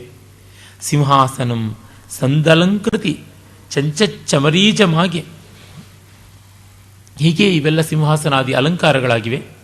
ಇನ್ನು ಬಗೆ ಬಗೆಯ ಅಲಂಕಾರಗಳೇನೆ ಇವನಿಗೆ ಚಾಮರಗಳಾಗಿವೆ. ಹೀಗೆ ಕವಿತಾ ಸಾಮ್ರಾಜ್ಯವನ್ನು ಉನ್ನತಿಯಿಂದ ತಾಳ್ದ ಕವಿಚಕ್ರವರ್ತಿ ರನ್ನನಿಗೆ ಅದು ಸಹಜವಾಗಿ ಬಂದಿದೆ. ಇದಕ್ಕೆ ಹೋಲಿಕೆ ನೆಲ್ಲಿ ಅಂತ ಹೇಳ್ಬಿಟ್ಟು ಕರೀತಾನೆ. ಈ ರೀತಿ ತನ್ನ ಬಗ್ಗೆ ತಾನು ಹೆಮ್ಮೆ ಪಟ್ಟವನು. ಪಂಪ ಸಂಕೋಚ ಪಡ್ತಾನೆ. ವ್ಯಾಸ ಮುನೀಂದ್ರ ರುಂದ್ರ ವಚನಾಮೃತ ವರ್ಧಿಯ ನೀಸಿ ಜಯಿಸುವೆಂ ವ್ಯಾಸನವೆಂಬ ಗರ್ವ ಮೆನಗಿಲ್ಲ ಅಂತ. ಆದರೆ ನನ್ನ ಆ ಥರದ್ದೆಲ್ಲ ಮಾಡೋಲ್ಲ, ಹೆಮ್ಮೆ ಪಡ್ತಾನೆ. ವಿನಯ ಒಂದು ಸ್ವಲ್ಪ ಬೇಕಿತ್ತೇನೋ ಅನಿಸುತ್ತೆ, ಆದರೆ ಕೆಲವರ ಅಭಿನಯವೇ ಚೆನ್ನಾಗಿರುತ್ತೆ. ಕೆಲವು ಕವಿಗಳ ರೀತಿ ಹಾಗೆ. ಜಗನ್ನಾಥ ಪಂಡಿತ, ನೈಷಧೀಯ ಚರಿತಕಾರವ ಹರ್ಷ, ತೆಲುಗಿನ ಶ್ರೀನಾಥ, ಇಂಗ್ಲಿಷ್ನ ಜಾನ್ ಮಿಲ್ಟನ್, ಇವರಿಗೆಲ್ಲ ಇದ್ದಂಥ ಜಂಬ ಬಿಂಕ ಒಂದು ರೀತಿ ಶೋಭೆ ಅಂತ. ನಮ್ಮ ಕಾಲದವರೇ ಆದ ಕುವೆಂಪು, ನಾನೇರುವೆತ್ತರಕ್ಕೆ ನೀನೇರಬಲ್ಲಯ್ಯ, ನಾಹಾರವಗಲಕ್ಕೆ ನೀಹಾರಬಲ್ಲಯ್ಯ, ನಾ ಮುಳುಗುವಾಳಕ್ಕೆ ನೀ ಮುಳುಗುಬಲ್ಲಯ್ಯ, ಹೌದು ಬಾ ಹತ್ತಿರಕ್ಕೆ, ಇಲ್ಲ ನಡೆ ದೂರ ಸರಿ ಅಂತನ್ನುವಂಥ ಪದ್ಯಗಳು ಬರೆದ್ರೆ ನಮಗೆ ಸಂತೋಷ ಆಗುತ್ತೆ. ಸಮರ್ಥನೆ ಮಾಡಿಕೊಳ್ಳಬಲ್ಲಂಥ ಶಕ್ತಿ ಇದೆ ಅವರಿಗೆ. ಆನೆ ಮದ ಏರಿ ಹೂಂತ ಆ ಕಡೆ ಈ ಕಡೆ ಸೊಂಡೆಲಾಡಿಸಿದ್ರೆ ಅದಕ್ಕೆ ಶೋಭೆ. ಆದರೆ ಹಂದಿಯೋ ನಾಯೋ ಆ ಥರ ಮಾಡಿದ್ರೆ ಸರಿಯಾಗುತ್ತಾ? ಅಲ್ಲ. ಈ ದೃಷ್ಟಿಯಿಂದ ರನ್ನನಿಗೆ ಅದು ಒಂದು ಯೋಗ್ಯ ಅಂತ ಹೇಳುವ ಶೋಭೆಯಾಗಿ ನಾವು ನೋಡ್ತೀವಿ. ರನ್ನನ ಗದಾಯುದ್ಧವನ್ನು ನಾವಿನ್ನ ನೇರವಾಗಿ ಕಾಣಬಹುದು. ಈ ಕೆಲವು ದಿವಸಗಳಲ್ಲಿ ಮೊದಲನೆಯ ಕಂತಾಗಿ ಇಂದು ನಾಳೆ ನಾಡದ್ದು, ಮತ್ತೊಂದು ಕಂತಾಗಿ ನಾವು ಮಾರ್ಚ್ ತಿಂಗಳಲ್ಲಿ ಸಾಮಾನ್ಯ ಈ 6 ದಿವಸಗಳ ಅವಧಿಯಲ್ಲಿ ಈ ಒಂದು ಕಾವ್ಯದ ಸ್ವಾರಸ್ಯ ಭಾಗಗಳನ್ನಷ್ಟನ್ನು ಕಾಣುವುದಕ್ಕೆ ಸಾಧ್ಯ ಇದೆ. ಆಸಕ್ತರಿಗೆ ರನ್ನನ ಗದಾಯುದ್ಧ ಕನ್ನಡ ಸಾಹಿತ್ಯ ಪರಿಷತ್ನವರು ಕನ್ನಡದ ಹೊಸಗನ್ನಡದ ಗದ್ಯಾನುವಾದದ ಸಮೇತ ಮೂಲದೊಂದಿಗೆ ಅಚ್ಚು ಮಾಡಿಸಿದ್ದಾರೆ. ತುಂಬ ಅಗ್ಗದ ಬೆಲೆಗೆ ಸಿಗುತ್ತದೆ. ಹಿಂದೆ ತೀನಂ ಶ್ರೀಕಂಠಯ್ಯನವರು ಸಂಗ್ರಹ ಮಾಡಿ 330-340 ಪದ್ಯಗಳಷ್ಟು ಅಡಕದ ಸಂಗ್ರಹ ಮಾಡಿ ಅವರು ಒಳ್ಳೆಯ ಟಿಪ್ಪಣಿ ವಿವರಣೆ ಎಲ್ಲ ಕೊಟ್ಟು ಕೂಡ ಗದಾಯುದ್ಧ ಸಂಗ್ರಹ ಅಂತ ಪುಸ್ತಕ ಮಾಡಿದ್ದಾರೆ. ಈ ಎರಡೂ ಕೂಡ ನಮಗೆ ದಕ್ಕುವಂಥವೇ. ತೀನುಶಯ್ಯವರ ಪುಸ್ತಕ ಕಾವ್ಯಾಲಯ ಪ್ರಕಾಶನದ್ದು, ಆಸಕ್ತರು ಅಧ್ಯಯನ ಮಾಡಬಹುದು. ನನಗೆ ಬಹಳ ಸಂತೋಷದ ವಿಷಯ ಏನೆಂದರೆ, ಇಂಥ ಕಾವ್ಯಗಳನ್ನು ಕುರಿತು ಮಾತನಾಡುವ ಅವಕಾಶವೇ ಬರುವುದಿಲ್ಲ. ವೇದಾಂತ ಅಂಥೇಳಿ ಪುನರ್ಜನ್ಮಾನ್ನಿ ಭೂತಚೇಷ್ಟೆಯನ್ನಿ ಜಗಜ್ಜಾಹೀರಾಗಿ ಜೈಗೀಯಮಾನವಾಗಿ ರೋರೋದಿಸ್ತಾ ಇರುತ್ತೆ ದಿಗ್ದಿಶಾಂತವಾಗಿ. ಆದರೆ ರನ್ನನೋ ಜಗನ್ನಾಥ ವಿಜಯವನ್ನೋ ಮತ್ತು ಇನ್ಯಾವುದೋ ಹರಿಶ್ಚಂದ್ರ ಕಾವ್ಯವನ್ನೋ ಕುರಿತು ಮಾತಾಡಬೇಕು ಅಂತಂದರೆ ಅವಕಾಶವೇ ಬರೋಲ್ಲ, ಶ್ರೋತೃಗಳು ಬರೋಲ್ಲ. ಅದೆರಡನ್ನೂ ಕಲ್ಪಿಸಿಕೊಟ್ಟಂಥ ಗೋಖಲೆ ಸಾರ್ವಜನಿಕ ವಿಚಾರ ಸಂಸ್ಥೆಗೆ ಕೃತಜ್ಞತೆ ಸಲ್ಲುತ್ತದೆ. ಆಯೋಜಕರಿಗೆ, ಪ್ರಾಯೋಜಕರಿಗೆ, ಶ್ರೋತೃ ಸಹೃದಯರಿಗೆ, ಎಲ್ಲರಿಗೂ ಕೂಡ. ಏಕೆಂದರೆ ಕಾವ್ಯ ಕರತಲದಲ್ಲಿರುವ ಕೈವಲ್ಯ, ಕರತಲದ ಕೈಲಾಸ. ನಮಗೆ ವಿಚಾರಕ್ಕೆ ಎಟುಕಬಲ್ಲ ವೈಕುಂಠ, ಬುದ್ಧಿಗೆ ಎಟುಕಬಲ್ಲ ಬ್ರಹ್ಮಲೋಕ, ಅಂಗೈಯಲ್ಲಿರುವ ಅಮರಾವತಿ. ಇದನ್ನು ಬಿಟ್ಟು ಇನ್ಯಾವ್ಯಾವುದಕ್ಕೋ ನಾವು ಎಡತಾಕಬೇಕಿಲ್ಲ. ಸಿದ್ಧಮನ್ನಂ ಪರಿತ್ಯಜ್ಯ ಭಿಕ್ಷಾಂ ಅಟತಿ ದುರ್ಮತಿ ಎನ್ನುವ ಗಾದೆನೇ ಜ್ಞಾಪಕ ಬರುತ್ತೆ. ಯಾಕೆಂದರೆ ಕಾವ್ಯ ಹಿರಿಯಣ್ಣನವರ ಮಾತಿನಲ್ಲಿ ಹೇಳೋದಿದ್ದರೆ ಈ ಕಾಲಕ್ಕೆ ಮತಕ್ಕಿಂತಲೂ ಮಿಗಿಲಾಗಿ ಆತ್ಮಸಂಸ್ಕಾರಕವಾದದ್ದು ಅಂತ. It's more than religion for refinement of personality ಅಂತ ಕರೀಬಹುದು. ಹೀಗಾಗಿ ಅದರೊಳಗೂ ನಮ್ಮ ಪ್ರಾಚೀನ ಕಾವ್ಯಗಳು ತುಂಬ ಉತ್ಕೃಷ್ಟವಾದಂಥ ಮೌಲ್ಯವನ್ನು ಒಳಗೊಂಡಿವೆ. ಅವುಗಳ ರಚನಾ ಪದ್ಧತಿಯೇ ಅಷ್ಟು ಚೆನ್ನಾಗಿವೆ. ಸಂಸ್ಕೃತ ಕಾವ್ಯವನ್ನಾದರೂ ಅಲ್ಲಿ ಇಲ್ಲಿ ಮಾತನಾಡುವ ಅವಕಾಶ ಬರುತ್ತೆ. ಯಾಕೆಂದರೆ ಸಂಸ್ಕೃತ ಅಂದರೆ ಪ್ರಾಚೀನವನ್ನೇ ಓದುವರಿದ್ದಾರೆ. ಆದರೆ ಕನ್ನಡ ಅಂತಂದರೆ 20ನೇ ಶತಮಾನಕ್ಕೆ ಹಿಂದೆ ಏನೂ ಇರಲಿಲ್ಲ ಅನ್ನುವಂಥ ಕೆಟ್ಟ ಬುದ್ಧಿ ಬಂದುಬಿಟ್ಟಿದೆ ನಮ್ಮ ಈ ಕಾಲದ ಪತ್ರಿಕೋದ್ಯೋಗಿಗಳಿಗೆ, ಲೇಖಕರಿಗೆ, ಅವರಿಗೆ ಇವರಿಗೆ ಎಲ್ಲ.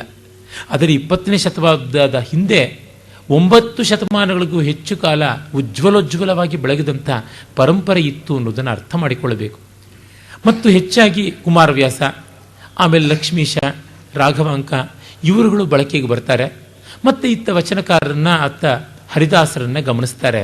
ಆದರೆ ಚಂಪೂ ಕವಿಗಳನ್ನು ಮರೆತು ಬಿಡ್ತಾರೆ. ಚಂಪೂ ಕಾವ್ಯ ಕನ್ನಡದ ಹೆಗ್ಗಳಿಕೆಗಳಲ್ಲಿ ಒಂದು.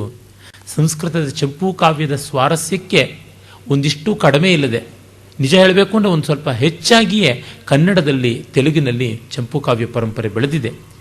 ಮತ್ತು ಈ ಎರಡು ಭಾಷೆಗಳಲ್ಲಿ ಚಂಪೂ ಕಾವ್ಯಗಳ ಸಾದೃಶ್ಯ ಮತ್ತು ಅವರ ಸಾಧನೆ ಅಸಾಮಾನ್ಯವಾದದ್ದು. ಈ ಕಾವ್ಯಗಳನ್ನು ಓದುವಾಗ ಒಳ್ಳೆಯ ರಸವತ್ತಾದ ಸೃಷ್ಟಿಯನ್ನು ಆಸ್ವಾದಿಸಿದ ಅನುಕೂಲತೆ, ಆನಂದ ಮಾತ್ರವಲ್ಲದೆ ತುಂಬ ವ್ಯುತ್ಪತ್ತಿ ಬರುತ್ತೆ. ಎಷ್ಟು ಶಬ್ದಗಳು ನಮಗೆ ಸಿಗುತ್ತವೆ, ಎಷ್ಟು ಸೂಕ್ತಿಗಳು ನಮಗೆ ದಕ್ಕುತ್ತವೆ, ಎಷ್ಟು ಬಗೆಯ ಭಾವಗಳು ನಮಗೆ ನಿಲುಕುತ್ತವೆ ಅನ್ನೋದನ್ನು ನಾವು ನೋಡಬೇಕು. ಮತ್ತು ಇಂದು ಕನ್ನಡ ಅಂತ 2 ಕೈಯೇ ಸಾರದೆ 100 ಕೈಯಲ್ಲಿ ಬಾಯಿ ಬಡ್ಕೊಳ್ತಾ ಇದ್ದಾರೆ. ಆದರೆ ಇವರಿಗೆಲ್ಲರಿಗೂ ಈ ಪ್ರಾಚೀನ ಕಾವ್ಯಗಳ ಬಗ್ಗೆ ಅತ್ಯಂತ ಅಜ್ಞಾನ, ತಿರಸ್ಕಾರ ಉಂಟು. ಹಳಗನ್ನಡವನ್ನು ಬಿಟ್ಟರೆ ನಮ್ಮ ಪರಂಪರೆ ಸತ್ತು ಹೋಗುತ್ತೆ. ಹೊಸಗನ್ನಡದಲ್ಲಿ ನ್ಯೂಸ್ ಪೇಪರ್ ಬರವಣಿಗೆ ಮಾಡಬಹುದು, ಟಿ ವಿ ಸೀರಿಯಲ್ ಡೈಲಾಗ್ ಬರೀಬಹುದು. ಆದರೆ ಒಂದು ಒಳ್ಳೆಯ ಪದ್ಯವನ್ನು ಬರೆಯೋಕ್ಕಾಗಲ್ಲ. ಒಂದು ಪದ್ಯ ಬರೀಬೇಕು ಅಂದರೆ ನಡುಗನ್ನಡಕ್ಕಾದರೂ ನಡುಬಗ್ಗಿಸಿ ಬರಬೇಕು, ಇಲ್ಲದಿದ್ದರೆ ಆಗೋಲ್ಲ. ನಾನು ಮನೆಗೆ ಹೋಗುತ್ತಾ ಇದ್ದೇನೆ ಅನ್ನೋದನ್ನು ಯಾವ ಥರ ಕವಿತೆಯಾಗಿ ಮಾಡೋದಕ್ಕೆ ಸಾಧ್ಯ? ಕವಿತೆ ಅಂತ ಅನ್ನಿಸ್ಬೇಕಲ್ಲ ಸ್ವಾಮಿ. ಅವರೇ ಕಾಳೆ ಇರಬಹುದು, ಹಾಗೇನೆ ತಂದು ಉಪ್ಪಿಟ್ಟಿಗೆ ಹಾಕಿದ್ರೆ ಉಪ್ಪಿಟ್ಟು ಕೆಡ್ತು, ಕಾಳು ಕೆಡ್ತು, ಅಷ್ಟೇ. ಅದನ್ನು ಬೇಯಿಸಬೇಕು, ಅದಕ್ಕೊಂದು ಹದ ಬರಬೇಕು, ಅದಕ್ಕೊಂದು ಮೃದುತ್ವ ಬರಬೇಕು. ಹಾಗೆ ಬರಬೇಕು ಅಂದರೆ ನಮ್ಯತೆ ಬೇಕು, ನಮನ ಗುಣ ಬೇಕು. ಅಂಥದ್ದು ನಾನು ಮನೆಗೆ ಹೋಗುತ್ತಿದ್ದೇನೆ ಅನ್ನೋದನ್ನು ನಾ ಮನೆಗೆ ಹೋಗುವೆ ಅಂತ ಅನ್ನೋದನ್ನು ಆ ಮನೆಗಂ ಪೋಪೆಂ ಅಂತಂದರೆ ಎಷ್ಟು ಚೆನ್ನಾಗಾಗುತ್ತೆ. ಡಿ ವಿ ಜಿಯವರು ಒಂದು ಕಡೆ ಬರೀತಾರೆ, ದೊರೆಯನ್ನು ದೇವರು ಸಲಹಲಿ ಅನ್ನುವಂಥ ಹೊಸಗನ್ನಡದ ವಾಕ್ಯವನ್ನು ದೊರೆಯಂ ಸಲಪುಗೆ ದೇವಂ ಅಂತ ಬರೆದರೆ ಅರ್ಥವಾಗದೆ ಏನೂ ಹೋಗೋಲ್ಲ. ಅದೇ ಸಂದರ್ಭದಲ್ಲಿ ಅದೊಂದು ಕಂದದ ಪಾದವಾಗಿ, ಉಕ್ಕಂದದ ಕುಂದದ ಸೊಗಸಾಗಿ, ಕಾವ್ಯವನ ಮಾಕಂದದ ರಸವಾಗಿ ಪರಿಣಮಿಸೋದ್ರೊಳಗೆ ಯಾವ ಸಂಶಯವೂ ಇಲ್ಲ. ಕನ್ನಡದ ಆ ಸಹಜವಾದ ಪದ್ಯ ಗಂಧಿ ಗುಣ ಹಳಗನ್ನಡದಲ್ಲಿದೆ. ಮತ್ತು ಅದರ ಕಸುವು ಎಷ್ಟು ಬಲವಾದದ್ದು. ಒಂದು ಕಡೆ ಕರವಾಳಂ ಅಲ್ಲತು ಮರವಾಳಂ ಅಂತ. ಮರವಾಳ್ ಅಂತಂದರೆ ಮರದ ಕತ್ತಿ ಅಂತ, ಕರವಾಳ ಅಂದರೆ ಕಬ್ಬಿಣದ ಕತ್ತಿ. ಮರವಾಳ ಅನ್ನುವ ಹೊಸ ಶಬ್ದವನ್ನು ಕೊಡಬಲ್ಲ. ಇಂಥದ್ದು ಎಷ್ಟು ಉಂಟು. ಈಗ ನೋಡಿ, ಆಜ್ಞಾ ಅನ್ನುವ ಸಂಸ್ಕೃತ ಶಬ್ದವನ್ನು ಕನ್ನಡದಲ್ಲಿ ಆಜ್ಞೆ ಅಂತ ಮಾಡ್ಕೊಂಡಿದ್ದಾರೆ. ಆಜ್ಞೆ ಅಂತ ಆಜ್ಞಾ ಅನ್ನುವ ಜ್ಞಾ ಆಜ್ಞೆ ಅಂತ ಮಾಡ್ಕೊಂಡಿದ್ದಾರೆ. ಅದು ಅಪಭ್ರಂಶ ಅಂತೀವಿ. ಆದರೆ ಹಳಗನ್ನಡದಲ್ಲಿ ಆಣೆ ಅಂತಾಗಿದೆ. ಆಣೆಗಿರುವ ಇಂಪು, ಆಣೆಗಿರುವ ಕನ್ನಡತನದ ಸೊಂಪು ಆಜ್ಞೆಗೆ ಇಲ್ಲ.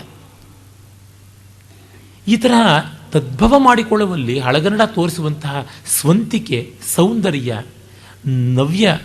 ಸೊಗಸು ಅದೆಲ್ಲ ತುಂಬ ಅತಿಶಯವಾದದ್ದು.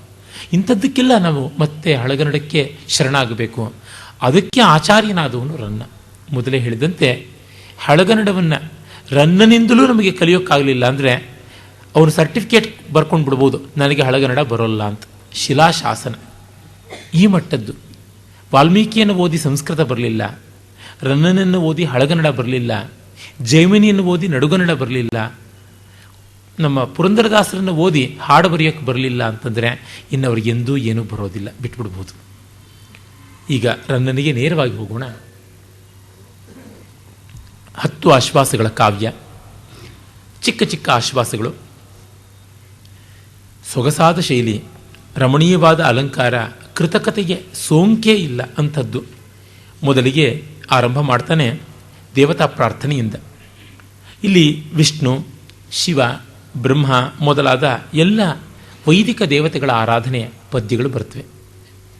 ನಮ್ಮ ಪ್ರಾಚೀನ ಕವಿಗಳಿಗೆ ಮತದ ಬಗ್ಗೆ ಅಭಿಮಾನ ಇದ್ದರೂ ದುರಭಿಮಾನ ಅಂಥದ್ದಾಗಿ ಇರಲಿಲ್ಲ. ಅಲ್ಲೊಬ್ಬ ವೃತ್ತವಿಲಾಸ, ಇಲ್ಲೊಬ್ಬ ಬ್ರಹ್ಮಶಿವ, ಈ ಥರದವರು ಇದ್ದರೂ ಇಲ್ಲ ಅಂತಿಲ್ಲ. ಆದರೆ ದೇವರ್ ಎಕ್ಸೆಪ್ಷನ್ಸ್, ನಾಟ್ ಎ ರೂಲ್. ಆಮೇಲೆ ಇವರ ಆಶ್ರಯದಾತರು, ಇವರು ಜೈನರಾಗಿದ್ದರೂ ಕೂಡ ಆಶ್ರಯದಾತರು ಸನಾತನ ಧರ್ಮೀಯರು, ವೈದಿಕರು. ಆತ ಚಾಲುಕ್ಯ ವಂಶೀಯ ಇರಬಹುದು ಅಥವಾ ರಾಷ್ಟ್ರಕೂಟ ವಂಶೀಯ ಇರಬಹುದು. ಇವರೆಲ್ಲರೂ ಪ್ರಾಯಿಕವಾಗಿ ವೈದಿಕರೇ ಆಗಿದ್ದರು. ಅರಿಕೇಸರಿ ವೈದಿಕ, ಸತ್ಯಾಶ್ರಯ ವೈದಿಕ, ಇದಂತೂ ಪ್ರಸಿದ್ಧವಾಗಿ ಗೊತ್ತಿರುವಂಥದ್ದೇ. ಹಾಗಂತ ಹೇಳಿ ತಮ್ಮ ಅಧೀನದ ಕವಿಗಳನ್ನು ತಮ್ಮ ಮತದ ಮೂಗಿನೇರಕ್ಕೆ ಬರೆಯಬೇಕು ಅಂತ ಎಂದೂ ಬಲವಂತ ಮಾಡಲಿಲ್ಲ. ಅದೇ ರೀತಿ ಇವರು ಕೂಡ ತಮ್ಮ ದೇವರನ್ನೇ ಸ್ತೋತ್ರ ಮಾಡಬೇಕು, ಬೇರೆಯವರನ್ನು ಸ್ತೋತ್ರ ಮಾಡಬಾರದು ಅಂತ ಏನೂ ಕಟ್ಟುಪಾಡುಗಳನ್ನು ಇಟ್ಕೊಳ್ಳಿಲ್ಲ. ಎಲ್ಲರಿಗೂ ಸಂತೋಷವಾಗುವಂತೆ ನಡ್ಕೊಳ್ತಾ ಇದ್ರು. ಇವತ್ತು ಸೆಕ್ಯುಲರಿಸಮ್ನ ಶಬ್ದ ಹೆಚ್ಚಾಗಿದೆ, ಅರ್ಥ ಕಡಿಮೆ ಆಗಿದೆ. ಆದರೆ ಅಂದು ಈ ಹಾವಳಿ ಇಲ್ಲದೆ ಅದು ಸಾರ್ಥಕವಾಗಿತ್ತು ಅಂತ ಗೊತ್ತಾಗುತ್ತೆ. ಹೇಳ್ತಾನೆ, ತುಂಬ ಸೊಗಸಾಗಿ ತನ್ನ ಕಾವ್ಯವನ್ನು ಆರಂಭ ಮಾಡ್ತಾನೆ. ಶ್ರೀಯುವತಿ ಪ್ರಿಯಂ ಬಲಯುತಂ ಬಲಿದರ್ಪಹರಂ ಜಿತಾರಿ ದೈತ್ಯೇಯನ್ ಅನಂತ ಭೋಗ ನಿಲಯಂ ಪ್ರತಿಪಾಲಿತ ಧರ್ಮಚಕ್ರನ್ ಅಬ್ಜಾಯತ ನೇತ್ರನ್ ಅನಾದಿ ಪುರುಷಂ ಪುರುಷೋತ್ತಮನ್ ಈ ಚಳುಕ್ಯ ನಾರಾಯಣ ದೇವನ್ ಹೀಗೆ ಎಮಗೆ ಮಂಗಳ ಕಾರಣ ಮುತ್ಸವಂಗಳಂ ಅಂತ ವಿಷ್ಣುವನ್ನ ಮತ್ತು ಚಾಲುಕ್ಯ ಸತ್ಯಾಶ್ರಯನನ್ನು ಆ ಭೇದ ಮಾಡಿ ಹೇಳ್ತಾನೆ. ಅವನಿಗೆ ಚಾಲುಕ್ಯ ನಾರಾಯಣ ಅಂತ ಬೆರೆದಿತ್ತು, ಅದನ್ನಿಟ್ಟುಕೊಂಡು ಮೊದಲ ಪದ್ಯದಲ್ಲಿಯೇ ಶ್ಲೇಷ ಮಾಡ್ತಾನೆ. ಶ್ರೀ ಯುವತಿ ಪ್ರಿಯಂ, ಲಕ್ಷ್ಮಿ ಅನ್ನುವ ಯುವತಿಗೆ ಪ್ರಿಯನಾದವನು ಅಂತ ವಿಷ್ಣು. ಇನ್ನೊಂದು ಶ್ರೀ, ಸಂಪತ್ತಿಗೆ ಪ್ರಿಯನಾದಂಥವನು. ಬಲಯುತಂ, ಬಲ ಅನ್ನುವುದಕ್ಕೆ ಪರಾಕ್ರಮ ಅನ್ನುವುದು ಗೊತ್ತೇ ಇರುವ ಪ್ರಸಿದ್ಧವಾದ ಹೆಸರು. ಬಲ ಅನ್ನುವುದಕ್ಕೆ ಬಲಭದ್ರ ಅನ್ನುವ ಹೆಸರು ನಮಗೆ ಗೊತ್ತಿದೆ. ಬಲರಾಮ ಮಹಾವಿಷ್ಣು ಕೃಷ್ಣಾವತಾರಿಯಾಗಿ ಬಲಭದ್ರನ ಜೊತೆಗಿರುವವನು. ಈ ಮಹಾರಾಜನಿಗೆ ಬಲ ಪರಾಕ್ರಮ ಉಂಟು. ಬಲಿದರ್ಪಹರಂ, ಬಲಿಚಕ್ರವರ್ತಿಯನ್ನು ಮೆಟ್ಟಿ ಪಾತಾಳಕ್ಕೆ ಕಟ್ಟಿದವನು ಅಂತ ಒಂದು ವಿಷ್ಣುಪರವಾದ ಅರ್ಥ. ಆದರೆ ಮತ್ತೊಂದು ಅರ್ಥ ಬಲಿ, ಬಲವುಳ್ಳಂಥ ಪರಿಪಂಥಿ ವಿರೋಧಿಗಳನ್ನು ದರ್ಪವನ್ನು ಅಡಗಿಸ್ತಕ್ಕಂಥವನು. ಜಿತಾರಿ ದೈತೇಯನ್ ಅನಂತ ಭೋಗ ನಿಲಯಂ, ವೈರಿಗಳೆಂಬ ರಾಕ್ಷಸರನ್ನ ಗೆದ್ದವನು ಅಂತ ರಾಜನಿಗಾದರೆ, ಜಿತ ಅರಿದೈತೇಯನ್ ವೈರಿಗಳಾದ ರಾಕ್ಷಸರನ್ನ ಗೆದ್ದವನು ಅಂತ. ಹೀಗೆ ಅಲ್ಲಿ ರಾಕ್ಷಸರಂತಿರುವ ವೈರಿಗಳು ಅಂತ ಗಮ್ಯ ಉಪಮೆಯಾದರೆ, ಇಲ್ಲಿ ಯಥಾವತ್ತಾಗಿ ರಾಕ್ಷಸರಾದ ವೈರಿಗಳನ್ನು ಗೆದ್ದವನು ಅಂತ ವಿಷ್ಣುವಿಗೆ. ಅನಂತ ಭೋಗ ನಿಲಯಂ, ಅನಂತವಾದ ಸುಖ ಸುಪ್ಪತ್ತಿಗೆಯಲ್ಲಿ ತೇಲಾಡತಕ್ಕಂಥವನು. ಅನಂತ ಅನ್ನುವ ಸರ್ಪ ಆದಿಶೇಷನಿಗೆ ಮತ್ತೊಂದು ಹೆಸರು. ಅವನ ಭೋಗ ಹೆಡೆಗಳ ಕೆಳಗೆ ನಿಲಯ ವಸತಿ ಮಾಡಿಕೊಂಡಂಥವನು. ಪ್ರತಿಪಾಲಿತ ಧರ್ಮಚಕ್ರನ್, ಧರ್ಮಚಕ್ರವನ್ನು ಸದಾ ಕಾಪಾಡುವನು. ಚಕ್ರ ಅನ್ನೋದಕ್ಕೆ ಸಾಮ್ರಾಜ್ಯ, ಸೈನ್ಯ ಕಟಕ ಅಂತೆಲ್ಲ ಅರ್ಥ ಉಂಟು. ಧರ್ಮದ ಒಂದು ವ್ಯವಸ್ಥೆಯನ್ನು ಕಾಪಾಡುವವನು ಅಂತ. ಇನ್ನು ವಿಷ್ಣುವಿಗೆ ಧರ್ಮಚಕ್ರ ಅಂದರೆ ಧರ್ಮರಾಜನ ಚಕ್ರವನ್ನು, ಧರ್ಮರಾಜನ ಮಂಡಲಿಯನ್ನು, ಧರ್ಮರಾಜನ ಪ್ರಜೆಗಳನ್ನು, ಅವನ ರಾಜ್ಯವನ್ನು ಕಾಪಾಡತಕ್ಕಂಥವನು.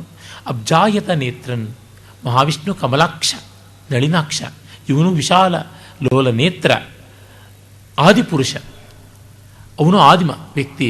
ಇವನು ಕೂಡ ಪ್ರಜೆಗಳಲ್ಲಿ ರಾಜ ಪ್ರಥಮ ಪೂಜನೀಯನಾದವನು ಜನಗಳಲ್ಲಿ, ಹಾಗಾಗಿ ಆದಿಪುರುಷ. ಪುರುಷೋತ್ತಮನ್, ಅವನು ಪುರುಷೋತ್ತಮ, ಪರಮಪುರುಷ ವಿಷ್ಣು. ಇವನು ಕೂಡ ವ್ಯಕ್ತಿಗಳಲ್ಲಿ ಉತ್ತಮನಾದವನು ಈ ಚಾಲುಕ್ಯ ನಾರಾಯಣ ಅಂತ ಕಷ್ಟವಿಲ್ಲದ ಶ್ಲೇಷವನ್ನು ಇಷ್ಟದಿಂದ ಚೆನ್ನಾಗಿ ಮಾಡಿಬಿಟ್ಟಿದ್ದಾನೆ. ಮತ್ತೆ ಹಲವು ಶ್ಲೋಕಗಳಲ್ಲಿ ತಾನು ಶಿವನಿಗೆ ಮತ್ತು ಬ್ರಹ್ಮನಿಗೆ ಸೂರ್ಯನಿಗೆ ಸಮೀಕರಣ ಮಾಡ್ತಾನೆ. ಇಲ್ಲಿ ನೋಡಿ, ನಮ್ಮ ಪ್ರಾಚೀನ ಭಾರತದಲ್ಲಿ ತ್ರಿಮೂರ್ತಿಗಳನ್ನು, ಸೂರ್ಯನನ್ನು, ಶಕ್ತಿಯನ್ನು, ಈ 5 ದೇವತೆಗಳನ್ನು ಆರಾಧನೆ ಮಾಡ್ತಾ ಇದ್ರು. ಕಲ್ಯಾಣ ಚಾಲುಕ್ಯರ ಯಾವ ಒಂದು ದೇವಾಲಯಗಳಲ್ಲಿ ನೋಡಿದ್ಲಿ ತ್ರೈಪುರುಷ ದೇವಸ್ಥಾನ ಅಂತ ಬ್ರಹ್ಮ ವಿಷ್ಣು ಮಹೇಶ್ವರರ ದೇವಸ್ಥಾನಗಳಿರೋವು.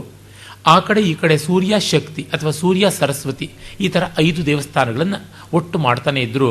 ಯಾವುದು ಒಂದೇ ಮತದ ದೇವಸ್ಥಾನವನ್ನು ಮಾಡ್ತಾ ಇರಲಿಲ್ಲ. ಅವನು ಕವಿ ಮತ್ತೆ ಹೇಳ್ತಾನೆ,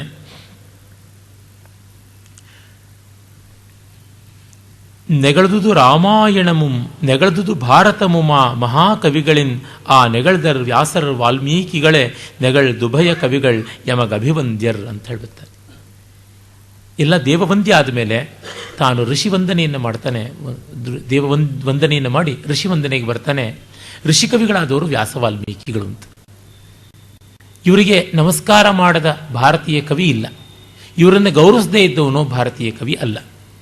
ಆನಂದವರ್ಧನ ಹೇಳ್ತಾನೆ, ರನ್ನನಿಗಿಂತ 1 ಶತಾಬ್ದಿ ಹಿಂದೆ ಇದ್ದವನು.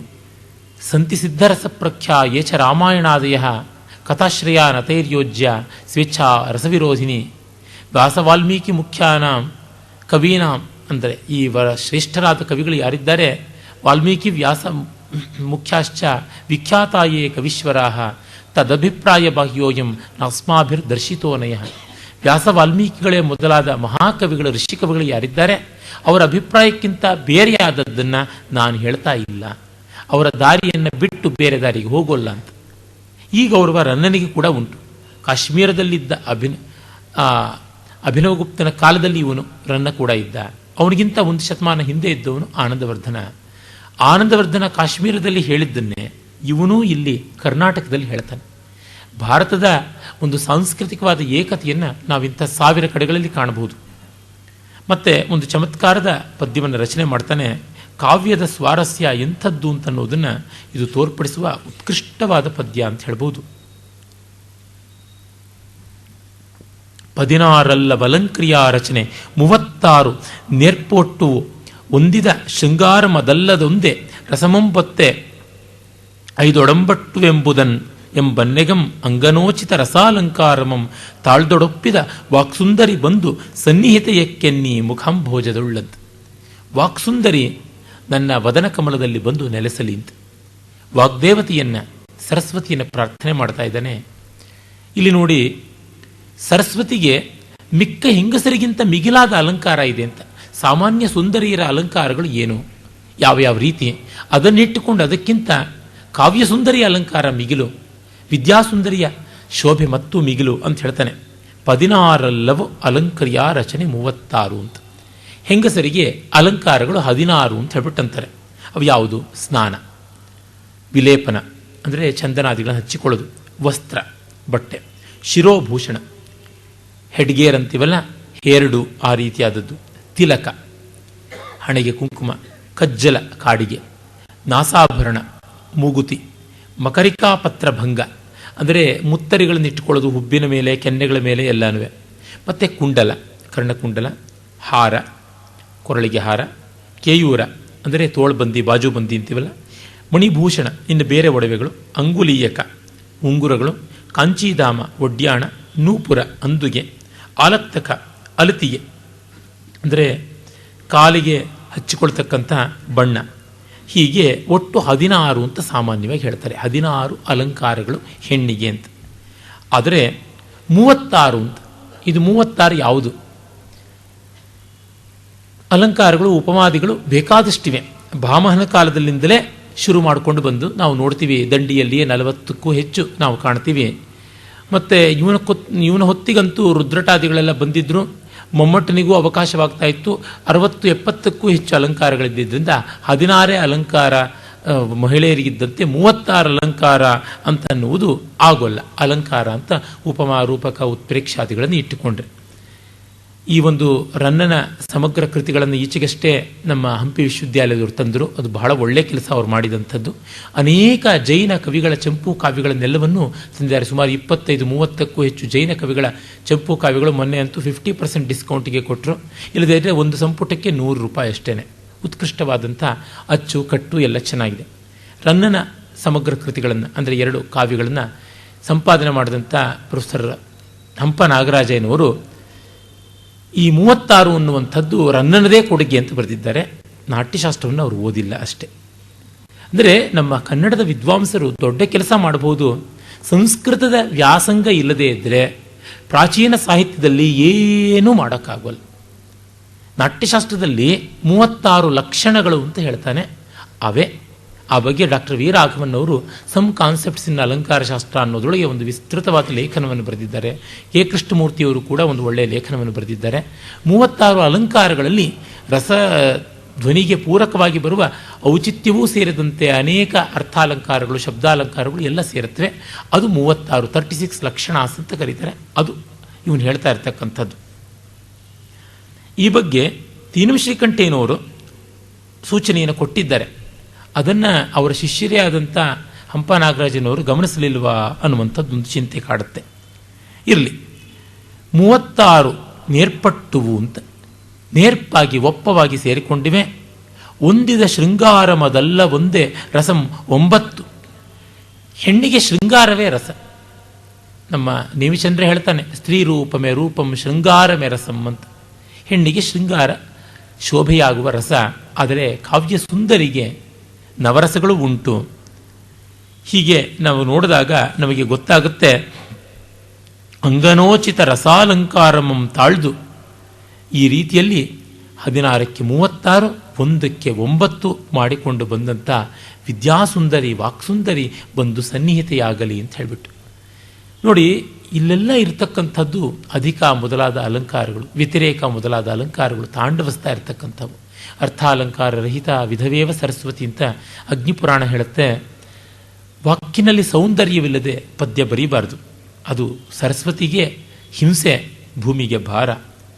ಅದರಿಂದಲೇ ಬಾಣ ಹೇಳ್ತಾ ನಮ್ಮ ಭಾಮ ಹೇಳ್ತಾನೆ, ನಾಕವಿತ್ವಂ ಅಧರ್ಮಾಯ ವ್ಯಾಧಯೇ ದಂಡನಾಯವ ಕುಕವಿತ್ವಂ ಪರಂ ಸಾಕ್ಷಾನ್ ಮೃತಿರಾಹುರ್ ಮನೀಷಿಣಃ.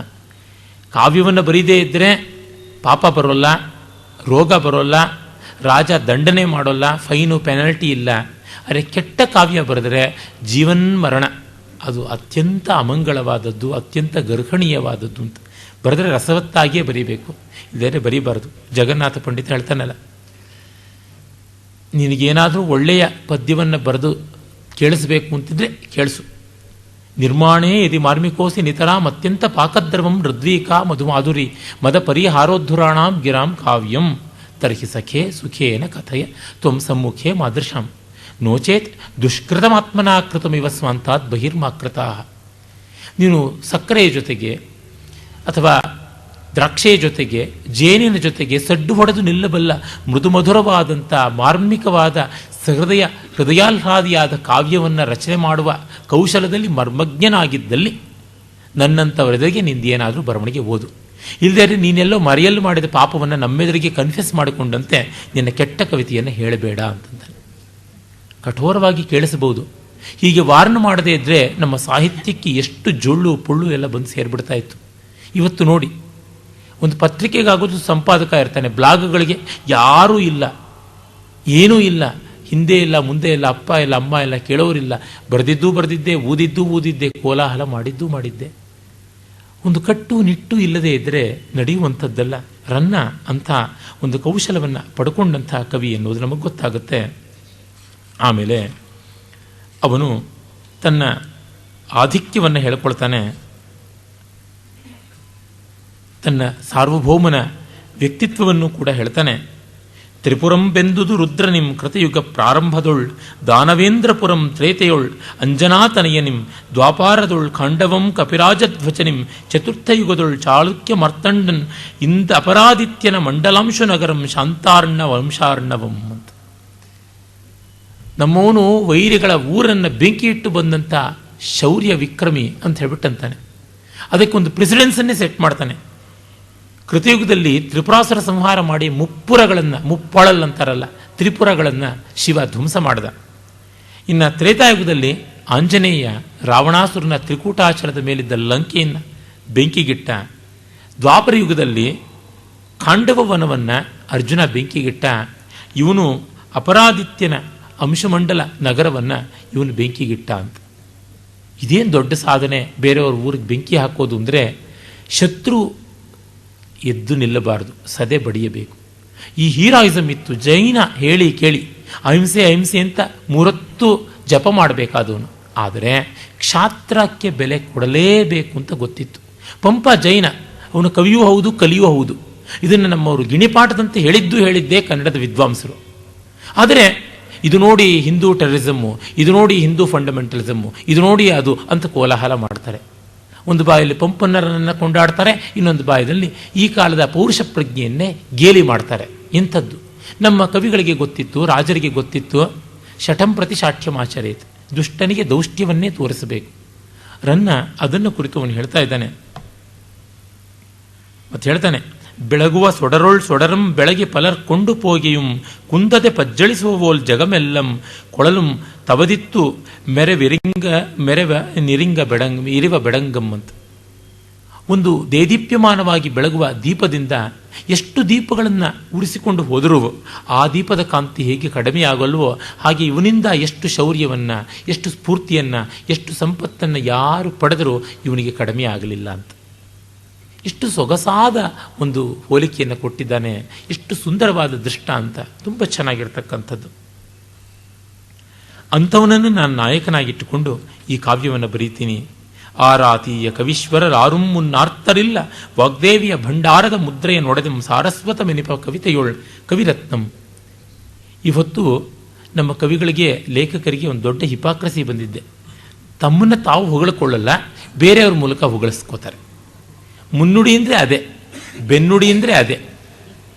ಇನ್ನು ಪುಸ್ತಕವನ್ನು ಲೋಕಾರ್ಪಣೆ ಮಾಡಿದಾಗ ಹಾಡು ಹೊಗಳುವ ವಂದಿಮಾಗದರಂತೂ ಇದ್ದೇ ಇರಬೇಕು. ಆದರೆ ನಮ್ಮ ಪೂರ್ವ ಕವಿಗಳು ಹಾಗಲ್ಲ, ನೇರ ನೇರ ಖುಲ್ಲಾಂ ಖುಲ್ಲಾಂ ತನ್ನನ್ನು ತಾನೇ ಹೊಳ್ಕೊಳ್ತಾ ಇದ್ರು. ಜಂಝಾಮಾರುತಂ ವೆಂಕಟಾಚಾರ್ಯ ಅಂತ ಒಬ್ಬರಿದ್ರಂತೆ. ಅವರಿಗೆ ಬಿರುದು ಜಂಝಾಮಾರುತಂ ಅಂತ. ಯಾರು ಕೊಟ್ಟಿದ್ದು ಅಂದರೆ, ಯಾರಿಗೇನಿದೆ ಯೋಗ್ಯತೆ ಕೊಡೋದಕ್ಕೆ, ನಾನೇ ಇಟ್ಕೊಂಡಿರೋದು ಅಂತ.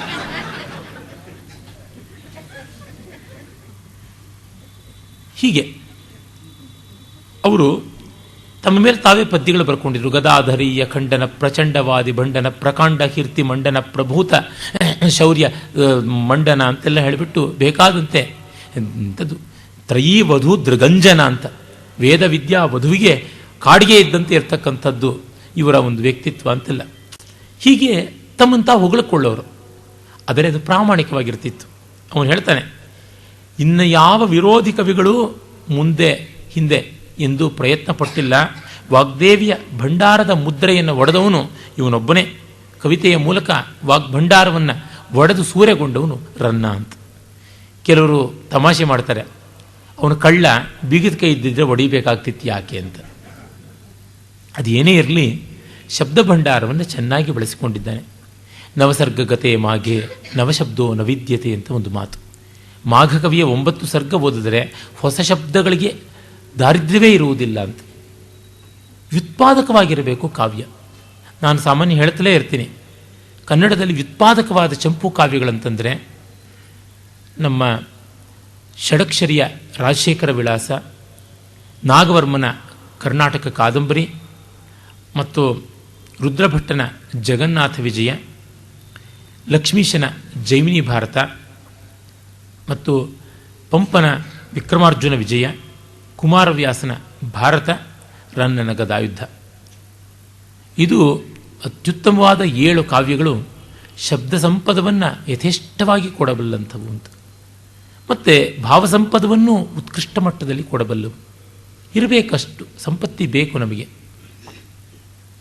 ಆಮೇಲೆ ಅದು ಯುಕ್ತವಾದ ರೀತಿಯಲ್ಲಿ ವಿನಿಯೋಗಗೊಳ್ಳಬೇಕು. ಅವನು ಹೇಳ್ತಾನೆ, ಕನ್ನಡಂ 200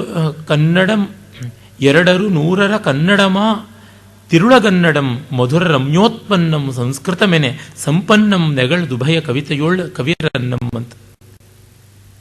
ಈ 2 ನದಿಗಳು ಸೇರ್ತಕ್ಕಂಥ ಆ ಒಂದು ಪ್ರಾಂತ ಯಾವುದಿದೆ, ಘಟಪ್ರಭಾ ಮತ್ತು ಕೃಷ್ಣ, ಆ ಪ್ರಾಂತದಿಂದ ಅವನು ಬಂದಂಥವನು.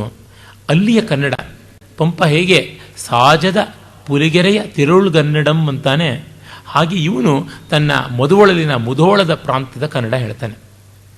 ಅದಕ್ಕೆ ಆಧುನಿಕರು ಹೇಳ್ತಾರೆ, ಅದು ರಾಜರು ಆಳ್ತಾ ಇದ್ದಂಥ ಜಾಗದ್ದು ಅದು ಅಧಿಕೃತವಾದ ಕನ್ನಡ ಅಂತ ಅನ್ನಿಸಿಕೊಳ್ಳುತ್ತದೆ ಅಂತ. ಹಾಗೆಲ್ಲ ಸುಮ್ಮನೆ ಕಮ್ಯುನಿಸ್ಟಿಕ್ ಧೋರಣೆ ವಾದ ಮಾಡೋದು ಸರಿಯಾಗೋದಿಲ್ಲ. ಯಾಕೆಂತಂದರೆ ಇವತ್ತು ನಾವು ಯಾವ ವ್ಯವಹಾರದ ಕನ್ನಡವನ್ನು ಬಳಸ್ತೀವಿ ಅದು ಯಾವ ಪ್ರಾಂತಕ್ಕೂ ಸೇರಿದ್ದಲ್ಲ. ಮೈಸೂರಿನ ಪ್ರಾಂತದ ಕನ್ನಡ ಅನ್ನೋಣವೆ ಅಲ್ಲ, ಉತ್ತರ ಕರ್ನಾಟಕದ್ದೇ ಅಲ್ಲ, ಹೈದರಾಬಾದು ಆ ಕಡೆ ಎಲ್ಲ ಇರ್ತಕ್ಕಂಥ ಈಗ ಕಲ್ಯಾಣ ಕರ್ನಾಟಕ, ಕಿತ್ತೂರು ಕರ್ನಾಟಕ ಅಂತಾರಲ್ಲ, ಅಲ್ಲಿದು ಅಲ್ಲ. ಸ್ವಲ್ಪ ಮಟ್ಟಿಗೆ ಕರಾವಳಿಯ ಕನ್ನಡವನ್ನು ಹೋಲ್ತಕ್ಕಂಥದ್ದಾಗಿದ್ದೆ ಗ್ರಾಂಥಿಕವಾದ ಕನ್ನಡ. ಹಾಗೆ ಗ್ರಾಂಥಿಕವಾದ ಕನ್ನಡ ಯಾವುದೋ ಒಂದು ಪ್ರಾಂತಕ್ಕೆ ಮಾತ್ರ ಅಂಟಿ ಬಂದದ್ದಲ್ಲ, ಇಡೀ ಪ್ರಾಂತದ್ದು. ಇವನ ತವರೂರಿನಲ್ಲಿ ಅದು ಇದೆ ಅಂದರೆ ಹೆಚ್ಚು ಕವಿಗಳು, ವಿದ್ವಾಂಸರು ಎಲ್ಲ ಬಂದು ಸೇರಿಕೊಂಡಂಥ ಜಾಗ ಅಂತ ಗೊತ್ತಾಗುತ್ತೆ. ಮತ್ತೆ ಅವನು ಹೇಳ್ತಾನೆ, ರತ್ನ ಪರೀಕ್ಷಕನಾಂ ಕೃತಿರತ್ನ ಪರೀಕ್ಷಕನೆಂದು ಫಣಿಪತಿಯ ಫಣ ರತ್ನಮುಮಂ ರನ್ನನ ಕೃತಿ ರತ್ನಮುಮಂ ಪೇಳ್ ಪರೀಕ್ಷೆ ಬರ್ ಗೆಂಟೆದೆಯುಂಟೆ. ರತ್ನ ಪರೀಕ್ಷಕ ಅಂತ ಬರೋನಿಗೂ ಫಣಿಪತಿಯ ಫಣ ರತ್ನ ಪರೀಕ್ಷಕ ಅಂತ ಬರೋರಿಗೂ ಒಂದೇ, ಕೃತಿರತ್ನವನ್ನು ಪರೀಕ್ಷೆ ಮಾಡ್ತೀನಿ ಅಂತ ಬರೋವನಿಗೂ, ಹಾವಿನ ಹೆಡೆಯ ರತ್ನವನ್ನು ಪರೀಕ್ಷೆ ಮಾಡತಕ್ಕಂಥವ್ರಿಗೂ ಎಷ್ಟು ರಿಸ್ಕೋ ಅಷ್ಟೇ ರಿಸ್ಕು. ಆ ಹಾವಿನ ಹೆಡೆಗೆ ಕೈ ಹಾಕಿದ್ರೆ ಸಾಯುವುದೇ ಸರಿ, ನನ್ನ ಕೃತಿಗೆ ಕೈ ಹಾಕಿದ್ರು ಹಾಗೆ ಅಂತ ಹೇಳ್ಬಿಟ್ಟಂತಾನೆ. ಆಮೇಲೆ ನೋಡಿ ಎಷ್ಟು ಸೊಗಸಾದ ಮಾತುಗಳನ್ನು ಪೀಠಿಕೆಯಲ್ಲಿ ಹೇಳ್ತಾನೆ. ಶ್ರೀಯುತನೊಳು ಉದಾರತೆ ವಾಕ್ಶ್ರೀಯುತನೊಳ ಅಮತ್ಸರತ್ವ ಆಗದು, ಉದಾರಂ ಶ್ರೀಯುತನ್ ಅಮತ್ಸರಂ ವಾಕ್ಶ್ರೀಯುತನ್ ಆದೊಡೆ ಕೃತಾರ್ಥರಾಗರೆ ಕವಿಗಳು. ದುಡ್ಡಿದ್ದವರಲ್ಲಿ ಉದಾರತೆ ಬರೋಲ್ಲ, ವಿದ್ಯಾವಂತರಲ್ಲಿ ಅಸೂಯಾರಾಹಿತ್ಯ ಬರೋಲ್ಲ. ಉದಾರವಂತರು ನಿರ್ಮತ್ಸರ ಶ್ರೀಯುತರು ಸಂಪದ್ಭರಿತರಾದವರು ಉದಾರಿಗಳಾಗೋಲ್ಲ, ವಿದ್ಯಾಸಂಪದ್ಭರಿತರು ಅನಸೂಯರಾಗೋಲ್ಲ. ಇವೆರಡೂ ಆದರೆ ಕವಿಗಳಿಗೆ ಎಷ್ಟು ಒಳ್ಳೆಯದು ಅಂತಾನೆ. ಒಂದು ಕಡೆ ಸಂಪತ್ತಿದ್ದವರು ಇವ್ರನ್ನ ಪ್ರೇರಣೆ ಕೊಟ್ಟು ಪೋಷಣೆ ಕೊಟ್ಟು ಬೆಳೆಸ್ತಾರೆ, ಇನ್ನೊಂದು ಕಡೆ ವಿದ್ಯಾ ಸಮೃದ್ಧರಾದವರು ಇವರ ಸತ್ಕವಿತೆಗಳನ್ನು ಮೆಚ್ಚಿಕೊಂಡು ಕೊಂಡಾಡ್ತಾರೆ. ಇದು ಎರಡೂ ಕವಿಗೆ ಸಿಗೋದು ತುಂಬ ಕಷ್ಟ. ರನ್ನ ಅದನ್ನು ಪಡೆದವನು ಆರಂಭದಲ್ಲಿ ಸ್ವಲ್ಪ ಕಷ್ಟಪಟ್ಟಿದ್ದ ಅನ್ಸುತ್ತೆ, ಅದಕ್ಕೆ ಸ್ವಲ್ಪ ಅಲ್ಪ ಚುಟಿಕೆ ಇಡುವಂಥ ಮಾತುಗಳನ್ನು ಆಡ್ತಾ ಇದ್ದಾನೆ. ಹೇಳ್ತಾನೆ, ವನರುಹ ಭವನೆನಿಸಿದ ದಂಡನಾಯಕಂ ಕೇಶಿ ತಿರ್ದೆ ಪೇಳ್ದಂ ಕವಿರನ್ನನ ಪೇಳ್ದ ಕೃತಿ ಯಶಸ್ಶ್ರೀ ವನಿತೆಗಲಂಕೃತಿ ಎನ್ನುವುದೊಂದಚ್ಚರಿಯೇ. ದಂಡನಾಯಕ ಕೇಶಿ ಅಂತ ಒಬ್ಬ, ಅವನು ವನರುಹ ಭವ ಅಂದರೆ ಬ್ರಹ್ಮನಂತೆ ಇದ್ದ, ಅಥವಾ ಅವನು ವಾಗ್ವಿಶಾರದನಾಗಿದ್ದ, ಸರಸ್ವತಿಯ ಗಂಡ ಅಂತ ಅನ್ನಿಸಿಕೊಳ್ಳಬಲ್ಲಂಥ ಕೌಶಲವನ್ನು ಪಡೆದಿದ್ದ ಅಂತ ಒಬ್ಬ ದಂಡನಾಯಕ ಕೇಶಿ ಅಥವಾ ಕೇಶವ ಅನ್ನೋನು ತನ್ನ ಕಾವ್ಯವನ್ನು ತಿದ್ದಿಕೊಟ್ಟ ಅಂತಾನೆ. ನೋಡಿ, ಇಷ್ಟು ಕೋಲಾಹಲವಾಗಿ ತನ್ನ ವಿದ್ಯಾ ವೈಭವ ಪ್ರಕರ್ಷಗಳನ್ನು ಹೇಳಿಕೊಳ್ಳುವಾಗಲೂ ತನ್ನ ಕೃತಿಗೆ ಒಬ್ಬ ತಿದ್ದುಗಾರ ಬೇಕು ಅಂತ ಹೇಳ್ಕೊತಾನೆ. ಅವನಿದ್ದ ಅಂತಂದು ಹೇಳ್ಕೊತಾನೆ. ಈ ಕಾಲದ ಎಷ್ಟು ಜನ ತಮ್ಮ ಬರವಣಿಗೆಯನ್ನು ಮತ್ತೊಬ್ಬರಿಗೆ ತೋರಿಸಿ ತಿದ್ದಿಸ್ಕೊಳ್ತಾರೆ, ಅಥವಾ ಯಾರು ತಿದ್ದಿದ್ರೆ ಸುಮ್ಮನೆ ಇರ್ತಾರೆ. ನನಗೆ ಕಂಡವರೊಬ್ಬರೇ ಮಹಾನುಭಾವರು, ಭೈರಪ್ಪನವರು. ಅವರು ತಮ್ಮ ಕಾದಂಬರಿಗಳನ್ನು ಹಲವರಿಗೆ ಕೊಟ್ಟು ತಿದ್ದಿಸ್ತಾರೆ. ತಿದ್ದಿಸೋದು ಅಂದರೆ ಪೂರ್ಣವಾಗಿ ನಿಮಗೆ ಏನನ್ಸುತ್ತೆ ಅಷ್ಟು ಹೇಳಿ ಅಂತ. ನನಗೆ ಹೇಳಿದ್ದುಂಟು, ಇದು ನಿಮ್ಮದೇ ಕೃತಿ ಅಂತ ಅಂದುಕೊಂಡು ನೀವೇ ಈ ಪಾತ್ರಗಳನ್ನು ಬೆಳೆಸಿದ್ರೆ ಹೇಗೆ ಬೆಳೆಸ್ತೀರಾ ಅಂತಂದುಕೊಂಡೇ ಓದಿ ನನಗೆ ಹೇಳಬೇಕು, ಚೆನ್ನಾಗಿ ನೋಟ್ಸ್ ಮಾಡಿ ಕೊಟ್ಬಿಡಬೇಕು ನನಗೆ ಅಂತ. ಒಂದಲ್ಲ 2-3 ಗಂಟೆ ಕೂತುಕೊಂಡು ತಾಳ್ಮೆಯಿಂದ ಏನಂದರೂ ಕೇಳ್ತಾರೆ. ಆಮೇಲೆ ತಮಗೆ ಒಪ್ಪಿಗೆ ಆದದ್ದು ಅದನ್ನೆಲ್ಲ ತೆಗೆದುಕೊಂಡು ಅದನ್ನು ಜೀರ್ಣ ಮಾಡಿಕೊಂಡು ತಮ್ಮ ಕಲ್ಪನೆಯ ಮೂಸೆಯಿಂದ ಅದಕ್ಕೊಂದು ಹೊಸ ರೂಪ ಕೊಡ್ತಾರೆ.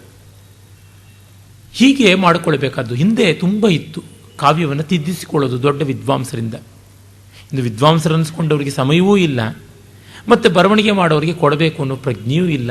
ಆ ಥರ ಆಗಿಬಿಟ್ಟಿದೆ. ಮತ್ತು ಬರೆಯೋಕ್ಕೆ ಮುನ್ನ ಗಟ್ಟಿ ವಿದ್ವಾಂಸ ಆಗಬೇಕು, ಅದು ಮುಖ್ಯ. ಹಾಗಂತೇಳಿ ಹಿಂದೆ ಬರೆದು ಬಿಟ್ಟಿದ್ರು ಯಾರ ಹತ್ರನೋ ತೊಗೊಂಡು ಹೋಗಿ ಕೊಟ್ಟರೆ ಆದ್ಯಂತ ತಿದ್ದು ಬರೀಬೇಕು. It has to be bombed and rebuilt. ಎಂಥ ಅಪಾಯ. ಉತ್ಕೃಷ್ಟವಾಗಿರುವ ಕವಿ ಬರೆದು ತಿದ್ದಿಸಿಕೊಳ್ಳಬೇಕು. ಆ ಥರದ ಕವಿತೆಯಲ್ಲಿ ನನಗೆ ಕಾಣುವಂಥದ್ದು ನನ್ನ ಸ್ನೇಹಿತ ಶಂಕರ. ಉತ್ತಮೋತ್ತಮವಾದ ಪದ್ಯ ಬರಿತಾನೆ, ಪೂರ್ಣ ವಿಶ್ವಾಸ ಇದ್ದರೂ ಕೇಳಿಸ್ತಾನೆ, ಇದು ಅರ್ಹವೇ ಅಂತ ವಿಮರ್ಶೆ ಮಾಡಿಸ್ಕೋತಾನೆ. ಇದು ಉಳಿಸ್ಕೊಳ್ಬೋದು ಅಂದರೆ ಪೇಪರ್ ಮೇಲೆ ಬರಿತಾನೆ, ಇಲ್ಲದೆ ಮನಸ್ಸಿನಿಂದಲೇ ಹೊರಸಾಕ್ಬಿಡ್ತಾನೆ. ಹೀಗೆ ತನ್ನ ಪ್ರಸ್ತಾವನೆಯಲ್ಲಿ ತಾನು ತನ್ನ ಪ್ರತಿಭಾ ಪ್ರಾಕರ್ಷವನ್ನು ಹೇಳಿಕೊಳ್ಳೋದರ ಜೊತೆಗೆ ಸಹಾಯ ಮಾಡಿದವರನ್ನು ನೆನೀತಾನಲ್ಲ, ಇದು ತುಂಬ ದೊಡ್ಡದು.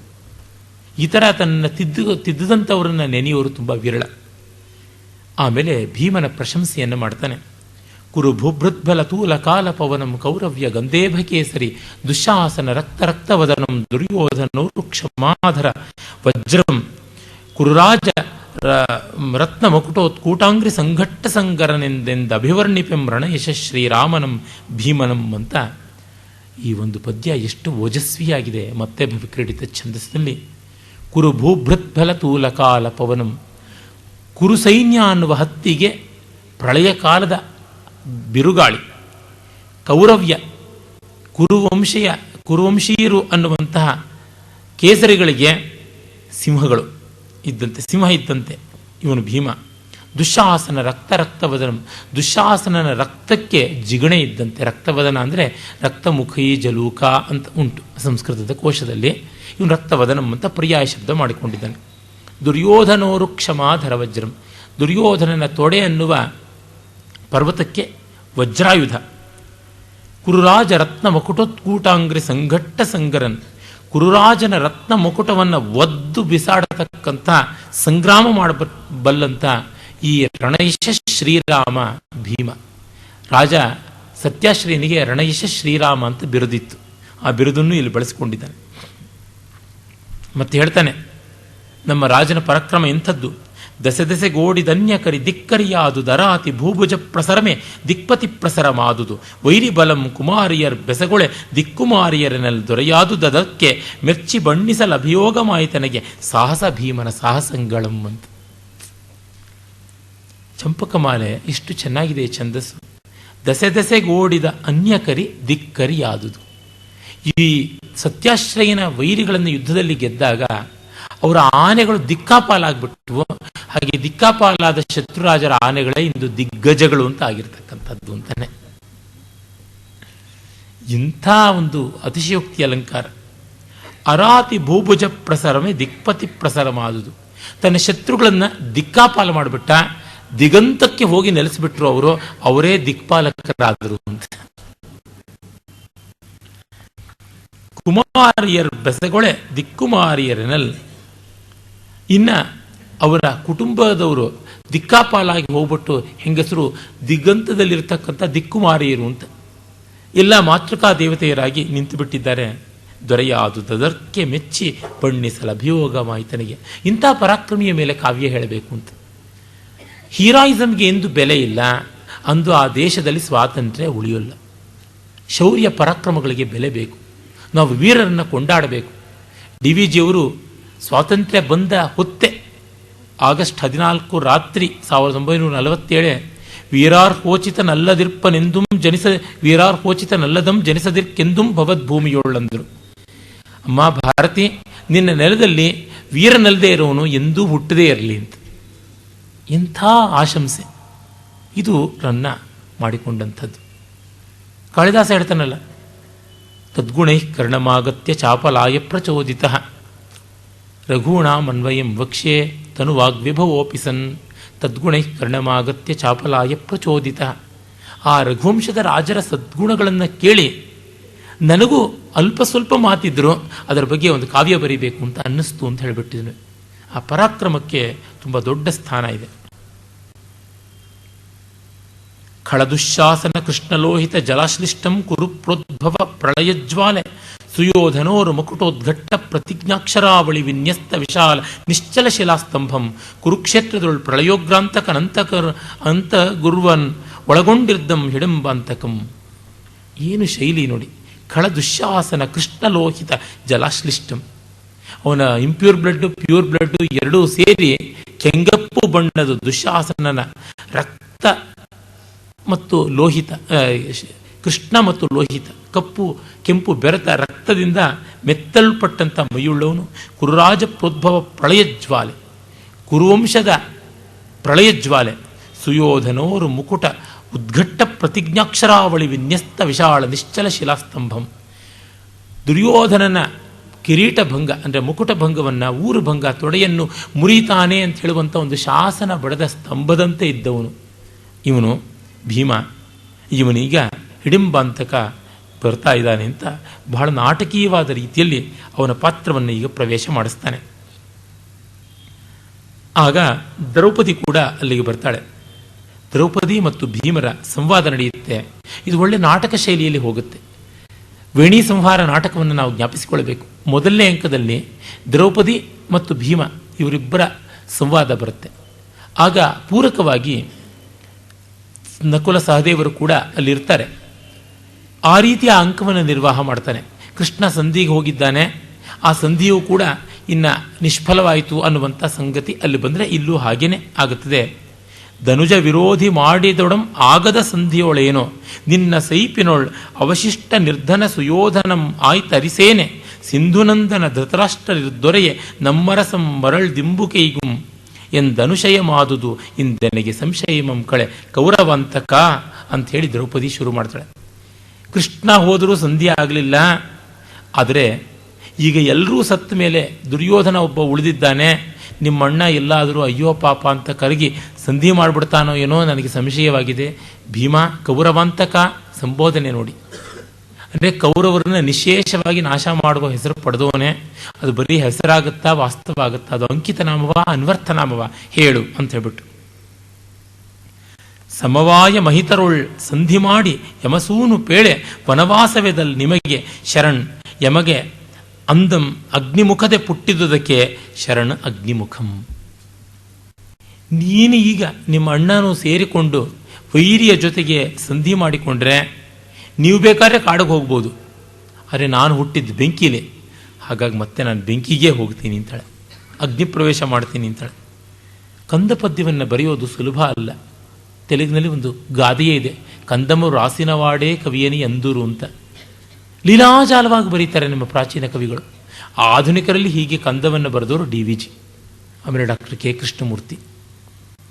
ಸಮವಾಯ ಮಹಿತರೋಳ್ ಸಂಧಿ ಮಾಡಿ ಯಮಸೂನು ಪೇಳೆ ವನವಾಸವೆದಲ್ ನಿಮಗೆ ಶರಣ್ ಎನಗಂ ಅಂದ ಅಗ್ನಿಮುಖದೆ ಪುಟ್ಟಿದುದರಿಂದೆ ಶರಣ್ ಅಗ್ನಿಮುಖಂ ಅಂಥೇಳಿ ಅವಳು ಬೇಸರ ಪಟ್ಟುಕೊಂಡಾಗ, ಗಳಿಸುತ್ತಿರೆ ಕಬರಿಭರಂ ಗಳಿಸುತ್ತಿರೆ ನಯನವಾರಿ ನಿನ್ನಾನನದಿಂ ನಳಿನಾನನೆ ನೀನಿರೆ ಕುರುಕುಳಂತಕಂ ಗಳಿತ ಕೋಪನೆ ಕಲಿಭೀಮಂ.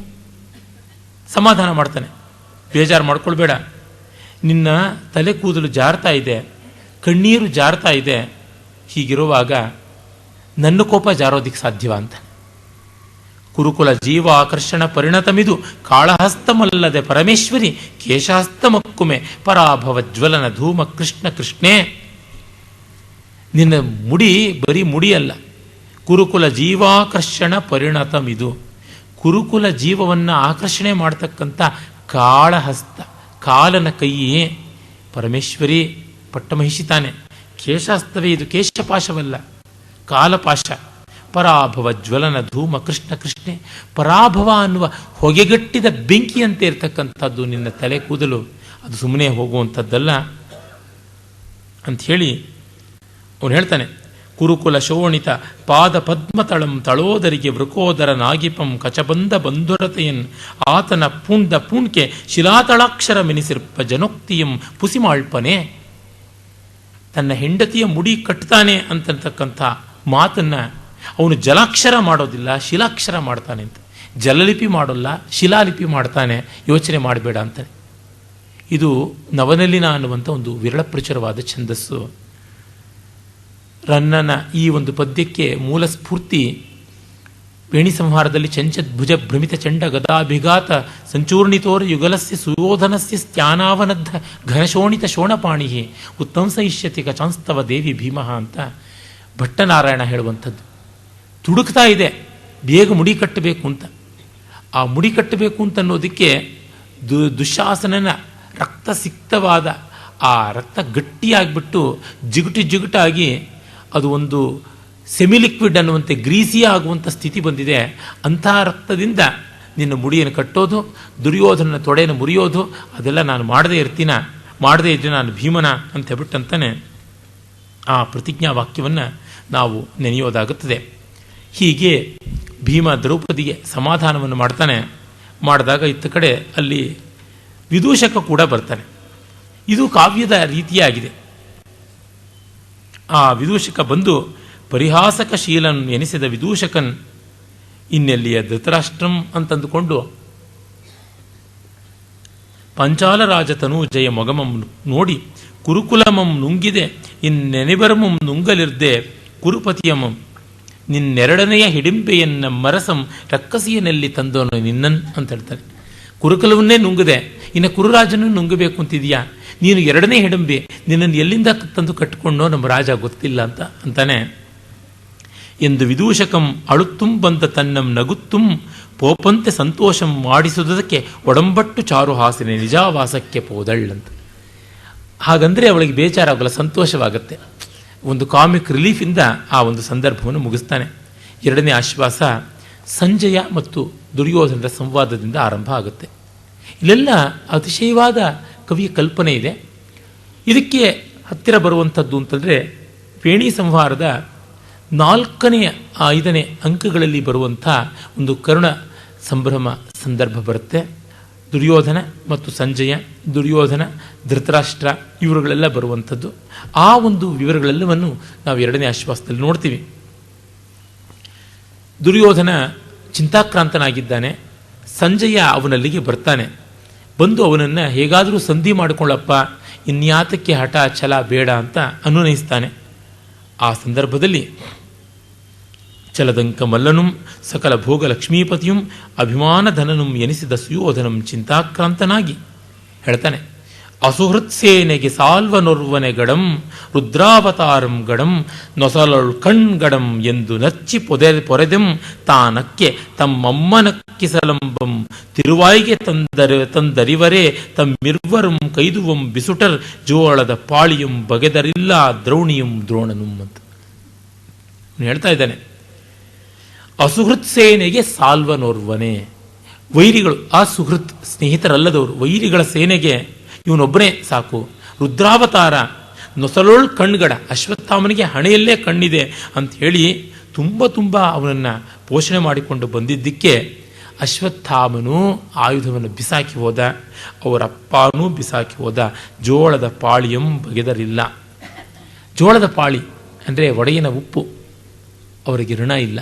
ಇವನು ಹೇಳಿ ಕೇಳಿ ಜೋಳದ ಸೀಮೆಯವನು, ಹಾಗಾಗಿ ಜೋಳವಾಳೆ ಅಂತ ಕುಮಾರವ್ಯಾಸ ಕೂಡ ಹೇಳ್ತಾನೆ, ಜೋಳದ ಪಾಳಿ ಅಂತ. ಅದು ಅಚ್ಚಗನ್ನಡದ ಈಡಿಯಂ. ಹೀಗೆ ಅದನ್ನು ಬಿಟ್ಟು ಹೋದರು ಅಂತ. ಅಶ್ವತ್ಥಾಮ ಶಸ್ತ್ರಸನ್ಯಾಸ ಮಾಡೋದು ಮೂಲ ಮಹಾಭಾರತದಲ್ಲಿ ಬರೋಲ್ಲ. ಮತ್ತೆ ಎಲ್ಲಿ ಬರುತ್ತೆ? ವೇಣಿ ಸಂಹಾರದ 3ನೇ ಅಂಕದಲ್ಲಿ ಬರುತ್ತೆ. ಅವನು ಬಿಟ್ಟೆ ಹೊರಟೋಗ್ಬಿಡ್ತಾನೆ, ನಾನು ಶಸ್ತ್ರಸನ್ಯಾಸ ಮಾಡಿದ್ದೀನಿ ಅಂತ. ಮತ್ತೆ ಆ ಮಹಾಕವಿ ಭಟ್ಟನಾರಾಯಣನನ್ನ ಈತ ಅನುಸರಿಸಿದ್ದಾನೆ. ಕನ್ನಡದ ಮಹಾಕವಿಗಳಾದ ಪಂಪಾರನ್ನ ಇಬ್ಬರು 180% ಸಂಸ್ಕೃತ ಕವಿಗಳನ್ನು ಅನುಸರಿಸಿದ್ದಾರೆ.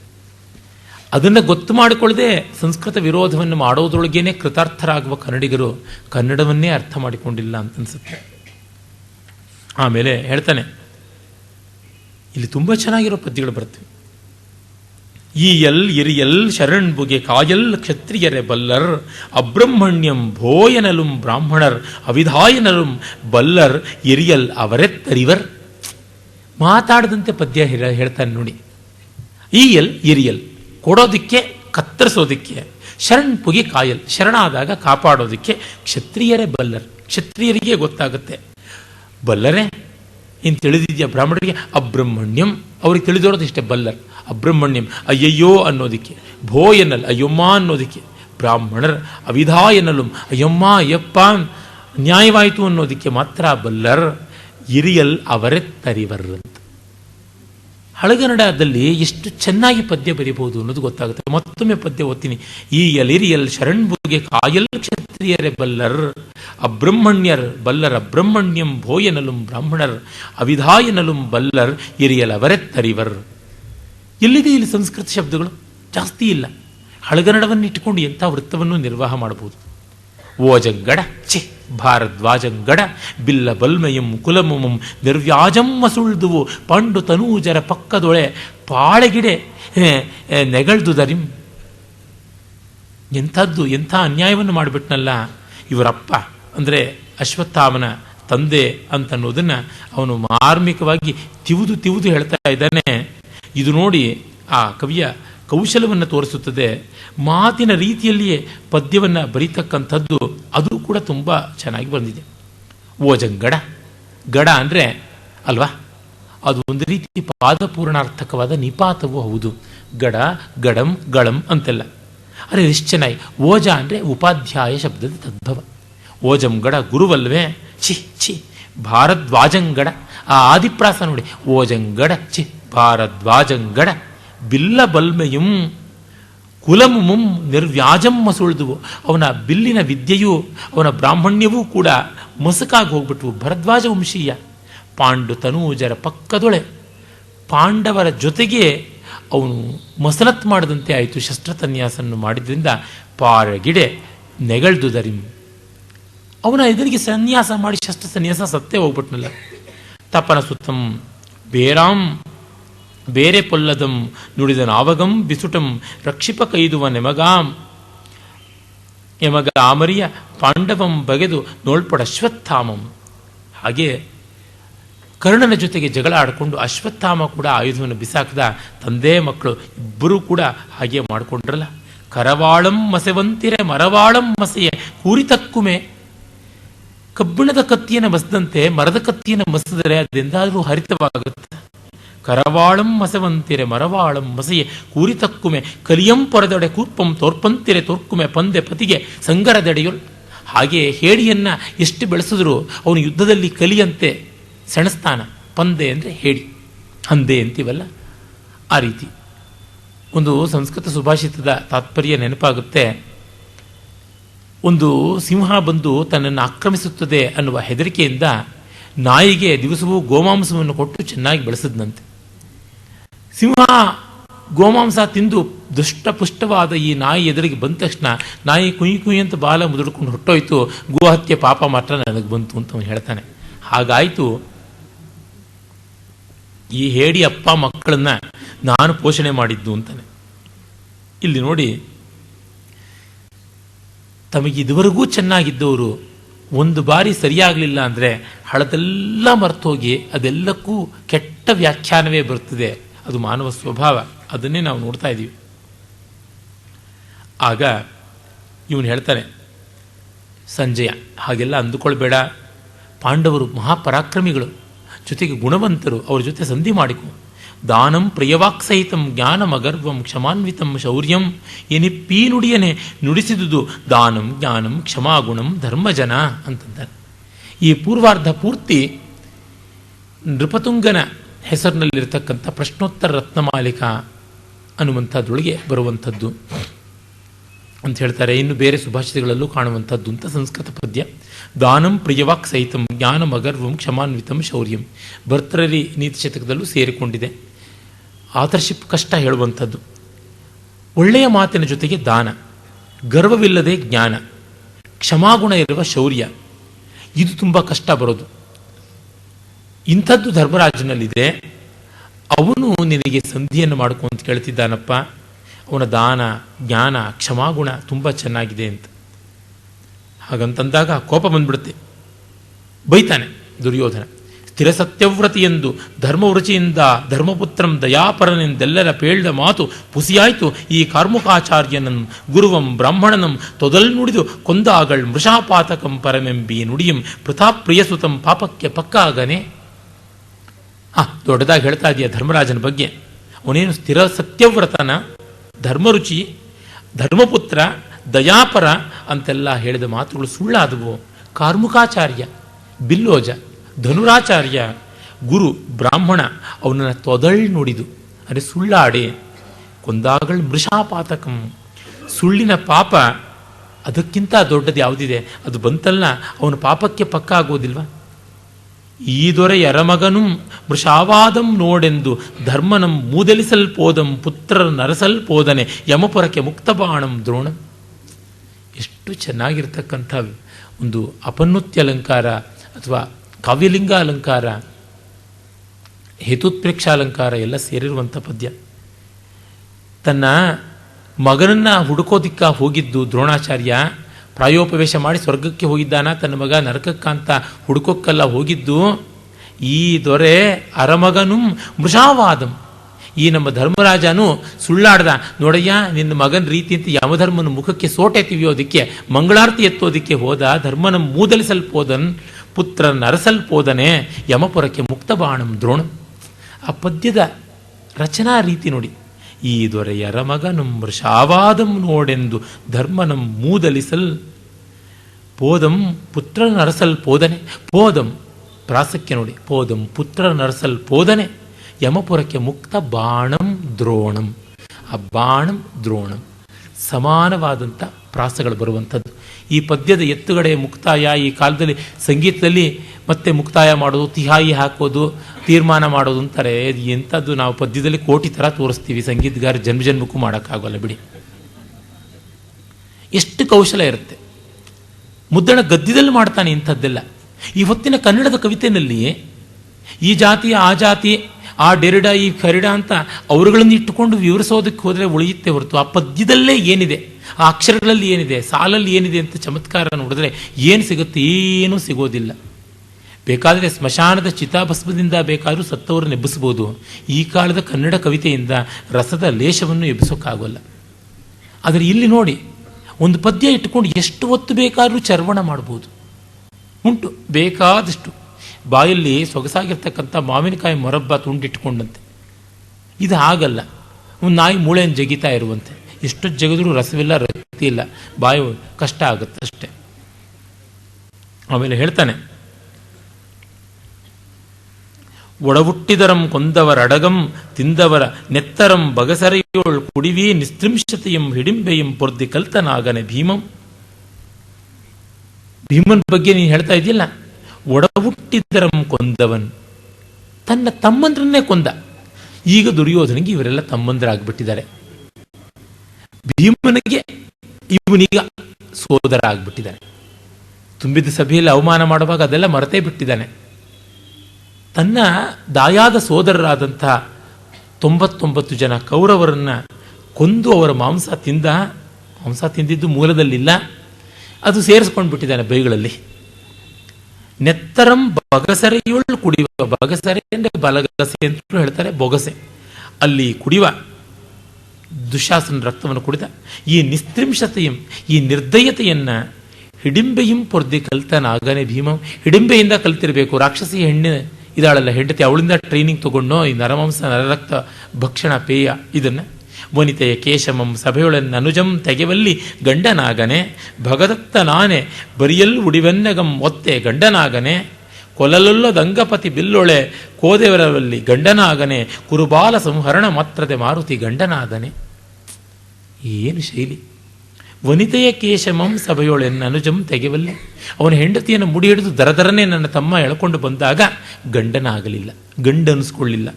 ಭಗದತ್ತ ನಾನೇ ಬರಿಯಲ್ ಉಡಿವನ್ನೆಗಂ ಒತ್ತೆ ಗಂಡನಾಗನೆ. ಭಗದತ್ತನ ಆನೆ ಸುಪ್ರತೀಕ ಇವನನ್ನು ಬಾರಿಸ್ತಾ ಇದ್ದಾಗ ಸೊಂಡ್ಲಿಂದ ಆಗ ಗಂಡ ಆಗಲಿಲ್ಲ, ಅವನು ಗಂಡು ಅನಿಸ್ಕೊಳ್ಳಿಲ್ಲ. ವಸ್ತುತ ಕೊಂದ. ಇವನು ಸೆಲೆಕ್ಟಿವ್ ಆಗಿ ಕೋಟ್ ಮಾಡ್ತಾ ಇದ್ದಾನೆ, ಇವತ್ತಿನ ಸೆಕ್ಯುಲರಿಸ್ಟ್ಗಳ ತರಹ. ಆದರೆ ಇದು ದುರ್ಯೋಧನನ ಪದ್ಯ, ಅದರಿಂದ ಚೆನ್ನಾಗಿದೆ. ಕವಿಯ ಪದ್ಯ ಆಗಿದೆ ಕೆಟ್ಟದಾಗಿರೋದು. ದುರ್ಯೋಧನ ಬಾಯಿಂದ ಏನು ಹೇಳಿಸ್ಬೋದಲ್ಲ. ಇನ್ನು ಅಂಗಪತಿ ಕೊಲ್ಲಲ್ಲದೆ ಬಿಲ್ಲೊಳೆ ಕೋದೆವಲ್ಲಿ, ಇನ್ನು ತಾನು ಅರ್ಜುನನ ಬಿಟ್ಟು ಇನ್ಯಾರನ್ನು ಕೊಲ್ಲಲ್ಲ ಅಂತ ಹೇಳಿ ಬಿಲ್ಲಿನ ಕೊಪ್ಪಿಗೆ ಸಿಕ್ಕಿಸಿ ಸೈನ್ಯದಿಂದ ಸಂಗ್ರಾಮ ಭೂಮಿಯಿಂದ ಅಟ್ಟಿದಾಗ, ನೀನು ಬದುಕಬೇಕಾದವನೋ, ನಿನ್ನ ನಾನು ಕೊಲ್ಲಲ್ಲ, ಬಿಟ್ಟಿದ್ದೀನಿ, ಜೀವಗಳ ಸಾಯಿ ಹೋಗು, ಎಲ್ಲಾದರೂ ಬದುಕೊಂಡು ಅಂತ ಹೇಳಿ ತಳ್ಳಿದನಲ್ಲ ಅಂಗರಾಜಪತಿ. ಆಗ ಗಂಡನಾಗಲಿಲ್ಲ. ಕುರುಬಾಲ ಸಂಹರಣ ಮಾತ್ರದೇ ಮಾರುತಿ ಗಂಡನಾಗನೆ. ಮಾರುತಿ ಅಂದರೆ ಉಸಿರನ್ನೇ ಕೊಡಬಲ್ಲಂಥವನು, ವಾಯು, ಜಗತ್ಪ್ರಾಣನ ಮಗ. ಇವನು ಕುರುಬಾಲರು ಅಂದರೆ ಇವನು ತಮ್ಮಂದು ಚಿಕ್ಕವರು ಅಂತ. ಅವ್ರಿಗೂ ಭೀಮನಿಗೂ ಎಷ್ಟು ಮಹಾ ವ್ಯತ್ಯಾಸ, ಒಂದು ದಿವಸ ವ್ಯತ್ಯಾಸ ಅಷ್ಟೇ ವಯಸ್ಸಲ್ಲಿ. ಆದರೆ ಇವನು ತಮ್ಮಂದ್ರಾದ್ರಿಂದ ಕುರುಬಾಲಕರಾಗ್ಬಿಟ್ರು. ಈ ಕುರುಬಾಲರಿಗೆ ಮೃತ್ಯುವಾಗೋದ್ರೊಳಗೆ ಮಾತ್ರ ಗಂಡನಾಗ್ಬಿಟ್ಟ ಅಲ್ವಾ ಮಾರುತಿ. ಅಂದರೆ ವಿಶ್ವಪ್ರಾಣ, ಜಗತ್ಪ್ರಾಣನ ಮಗ ಹೀಗೆ ಪ್ರಾಣ ತೆಗೆಯೋದು ಸರಿಯಾ? ಎನಗಾ ಜೂದಿನೊಳ್ ಅಗ್ರಜಾನುಜ ಸಮೇತಂ ಗಂಡು ತೊಳ್ತಾಗಿ ಕಾನನದೊಳ್ ವಲ್ಕಲಧಾರಿಯಾಗಿ ಹರನೊಳ್ ದಿವ್ಯಾಸ್ತ್ರಮಂ ಬೇಡೆ ಬೆಳ್ತನದಿಂ ತಾಪಸನಾಗಿ ಪೇಡಿಯನೆ ಮತ್ಸ್ಯಾವಾಸದೊಳ್ ವಾಸುದೇವನ ನಂಟಂ ನಟನಾಗಿ ಬಾರದ ಭವಂ ಬಂದಂ ಪೃಥಾನಂದನು. ಒಂದಾದ್ಮೇಲೆ ಒಂದು ಪಾಂಡವರೆಲ್ಲರನ್ನೂ ಇವನು ಈಗ ಹರಿದು ಹಾಕ್ತಾ ಇದ್ದಾನೆ, ಹ್ಯಾರಾಸ್ ಮಾಡ್ತಿದ್ದಾನೆ. ಆವತ್ತು ಜೂಜಿನಲ್ಲಿ ಗಂಡು ತೊತ್ತಾಗಿ, ಗಂಡು ದಾಸನಾಗಿ ಕೂತವನು, ಕಾಡಿನಲ್ಲಿ ನಾರುಬಟ್ಟೆ ಉಟ್ಟುಕೊಂಡವನು, ದಿವ್ಯಾಸ್ತ್ರವನ್ನು ಶಿವನಲ್ಲಿ ಬೇಡಬೇಕು ಅಂತ ತಪಸ್ವಿ ವೇಷ ಹಾಕಿದವನು, ಮತ್ತೆ ನಪುಂಸಕನಾಗಿ ಮತ್ಸ್ಯ ರಾಜನಾದ ವಿರಾಟನ ಅರಮನೆಯಲ್ಲಿ ನಟನಾಗಿ ವೇಷ ಹಾಕಿದವನು. ಇಷ್ಟೆಲ್ಲ ವೇಷ ಹಾಕಿದವನು ಈಗ ವೀರತ್ವದ ವೇಷನೂ ಹಾಕ್ಬಿಟ್ನ ಅರ್ಜುನ. ನಮಗಾಗದವ್ರ ಮೇಲೆ ಏನೂ ಅನ್ನಬಹುದು, ಆ ಥರ ಆಗಿದೆ ಇದು. ಅರೆ ಪದ್ಯದ ಶೈಲಿ ಎಷ್ಟು ಚೆನ್ನ! ದುರ್ಯೋಧನನ ಬಾಯಿಂದ ಬರುವಾಗ ಅದೆಷ್ಟು ರಮಣೀಯ. ಗುರುವಂ ಪ್ರೋಜ್ಜಿತ ಚಾಪನಂ ಪುಸಿದು ಕೊಂದ ಬೀರಮಂ ಭೀಷ್ಮರುಂ ಶರಶಯ್ಯಾಗತರುಂ ಕರುತ್ತು ಗುರಿಯೆಚ್ಚ ಪೊಚ್ಚರಂ ಕರ್ಣನಂ ವಿರಥಜ್ಜಾಯುಧನ್ ಎನ್ನದೆಚ್ಚು ತಲೆಗೊಂಡ ಶೌರ್ಯಮಂ ಪಾಂಡುಪುತ್ರರ ಬಲ್ಲರ್ ಮೆರೆಯಲ್ಕಿ ಸಾಹಸಧನಂ ದುರ್ಯೋಧನಂ ಬಲ್ಲನೆ. ಇವರೆಲ್ಲ ನಮ್ಮ ಕಡೆಯ ಸರ್ವಸೇನಾಧ್ಯಕ್ಷರನ್ನ ಗೆದ್ದಿದ್ದು ಹೇಗೆ? ಭೀಷ್ಮ ಶರಸನ್ಯಾಸ ಮಾಡಿದಾಗ, ದ್ರೋಣ ಶರಸನ್ಯಾಸ ಮಾಡಿದಾಗ, ಕರ್ಣ ರಥ ಇಳಿದು ಚಕ್ರವನ್ನು ಎತ್ತುವಾಗ, ಈ ಸಂದರ್ಭದಲ್ಲಿ ಇವರು ತಮ್ಮ ಎದುರಾಳಿಗಳನ್ನು ಗೆದ್ದರಲ್ಲದೆ ಬೇರೆ ಥರ ಗೆದ್ದರ? ಈ ಥರ ಯುದ್ಧ ಮಾಡೋದು ದುರ್ಯೋಧನಗಂತೂ ಗೊತ್ತಿಲ್ಲ. ಸ್ವಕಮಿಕರ್ಕಟ ದರ್ಭಪಾಣಿ ಯವಜಂ ದರ್ವೀಕರಂ ವಾಯುಪುತ್ರಕನು ಜರ್ಜರ್ ಹಸ್ತನ್ ಇಂದ್ರತನಯಂ ದಸ್ರಾತ್ಮಜರ್ ದಂಡಮುಷ್ಟಿಕರರ್ ಶಸ್ತ್ರ ವಿಡಂಬಂ ಏವುದವರ್ಗಂ ಪಾಂಚಾಳಿಯಂ ಗಂಧದಾಯಕಿಯಾಗಿರ್ಪಿನಂ ಅಂದು ಮತ್ಸ್ಯಗ್ರಹದಿಂದೀ ನಿಗ್ರಹಂ ಪೊಲ್ಲದೆ. ಮೊನ್ನೆ ಇವರು ಮಾಡಿದ್ದೇನು?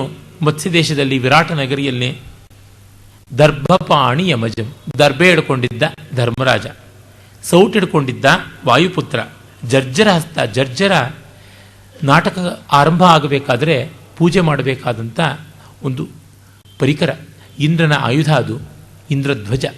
ಹಿಂದೊಮ್ಮೆ ರಾಕ್ಷಸರು ಭರತಮುನಿಯ ಪ್ರಥಮ ನಾಟಕ ಪ್ರಯೋಗ, ಅದನ್ನು ಅಮೃತಮಥನ ಅಂತ ಕರೀತಾರೆ, ಅದರ ಪ್ರಯೋಗ ಮಾಡಿದಾಗ ದೊಡ್ಡ ಕೋಲಾಹಲ ಮಾಡಿಬಿಟ್ರು. ನಮ್ಮನ್ನು ಅವಮಾನ ಮಾಡಿಬಿಟ್ಟಿದ್ದೀರಾ, ಇದರೊಳಗೆ ನಮ್ಮನ್ನೆಲ್ಲ ವಿಲನ್ಸ್ ಅಂತ ಟ್ರೀಟ್ ಮಾಡಿಬಿಟ್ಟಿದ್ದೀರಾ, ನಮ್ಮನ್ನು ಕೆಟ್ಟದಾಗಿ ಚಿತ್ರಿಸಿದ್ದೀರಾ ಅಂತ. ಆಗ ಇವರೆಲ್ಲ ಬಂದು ರಂಗಸ್ಥಳದ ನಟರನ್ನ, ಅಲ್ಲಿದ್ದಂತಹ ಹಿಮ್ಮೇಳದವರನ್ನೆಲ್ಲ ಹಿಂಸೆ ಕೊಟ್ಟಾಗ ಇಂದ್ರ ಅಲ್ಲಿದ್ದ ಧ್ವಜವನ್ನೇ ಕಿತ್ತುಕೊಂಡು ರಪರಪನೆ ಬಾರಿಸಿ ಆ ಎಲ್ಲ ರಾಕ್ಷಸರನ್ನ, ವಿರೂಪಾಕ್ಷ ಮೊದಲಾದವ್ರನ್ನ ಬಡಿದು ಮೂಲೆ ಗುಂಪು ಮಾಡಿದನಂತೆ. ಅಂದಿನಿಂದ ಇದನ್ನು ಪೂಜೆ ಮಾಡಿ ರಂಗಸ್ಥಳದಲ್ಲಿ ನಿರ್ವಿಘ್ನ ಅಂತ ಹೇಳ್ದ. ಅದು ಇಂದ್ರಧ್ವಜ ಅಂತ. ಬ್ರಹ್ಮಪರ್ವ, ವಿಷ್ಣುಪರ್ವ, ರುದ್ರಪರ್ವ, ಸ್ಕಂದಪರ್ವ, ನಾಗಪರ್ವ ಅಂತ 5 ಪರ್ವಗಳಲ್ಲಿ 1ರಿಂದ 5ರವರೆಗಿನ ಧ್ವಜಗಳು, ಬಿಳುಪು, ಹಳದಿ, ಕೆಂಪು ಮತ್ತು ಹಸಿರು, ಚಿತ್ರವರ್ಣ, ಮಲ್ಟಿಪಲ್ ಕಲರ್ಸ್ ಅಂತ ಈ ರೀತಿಯ ಬಣ್ಣಗಳ ಧ್ವಜಾನ ಇರ್ತಕ್ಕಂಥದ್ದನ್ನ ಈಶಾನ್ಯ ಮೂಲೆಯಲ್ಲಿ ಸ್ಥಾಪನೆ ಮಾಡಿ ರಾಷ್ಟ್ರಂ ಪ್ರವರ್ಧತಾಂಚೈವ ರಂಗಸ್ಯಾಶಾ ಸಮೃದ್ಧತು ದೇಶೋಯಂ ಕ್ಷೋಭರಹಿತ ಅಂತ ಹೇಳಿಬಿಟ್ಟು ಭವತು ಬ್ರಹ್ಮಭಾಷಿತಂ ಅಂತ ನಾಟ್ಯಶಾಸ್ತ್ರದ ಶ್ಲೋಕಗಳನ್ನೆಲ್ಲ ಹೇಳಬೇಕು ಅಂತೆಲ್ಲ ಬರುತ್ತೆ. ಆ ಜರ್ಜರವನ್ನು ಇಟ್ಟುಕೊಂಡು ಇವನು ರಂಗಸ್ಥಳ ಪ್ರಯೋಗ ಮಾಡಿಸ್ತಾ ಇದ್ದ ಸೂತ್ರಧಾರನಾಗಿ ಅರ್ಜುನ. ಇನ್ನು ದಸ್ರಾತ್ಮಜರ್, ನಾಸತ್ಯಾವಶ್ವಿನೌ ದಸ್ತರವು ಅಂತಲೇ ಅಮರ ಹೇಳುತ್ತೆ. ಅಶ್ವಿನಿ ದೇವತೆಗಳಿಗೆ ದಸ್ರರು ಅಂತ ಕರೀತಾರೆ. ಅವರ ಮಕ್ಕಳು ನಕುಲ ಸಹದೇವರು. ಅವರು ಕುದುರೆ ಚಾವಟಿಯನ್ನು, ದನಕ್ಕೆ ಹುಲ್ಲನ್ನು ಕೈನಲ್ಲಿ ಇಟ್ಕೊಂಡಿದ್ರು. ಇನ್ನು ದ್ರೌಪದಿ ಕೂಡ ಚಂದನವನ್ನು ತೆಗೆದುಕೊಂಡು ಎಲ್ರಿಗೂ ಸವರ್ತಾ ಇದ್ದಳು. ಈ ರೂಪ ತಾಳದವರಿಗೆ ಇದು ಸರಿಯೇ ಅಲ್ವೇ ಅಂತ ಹೇಳ್ಬಿಟ್ಟಂತಾನೆ.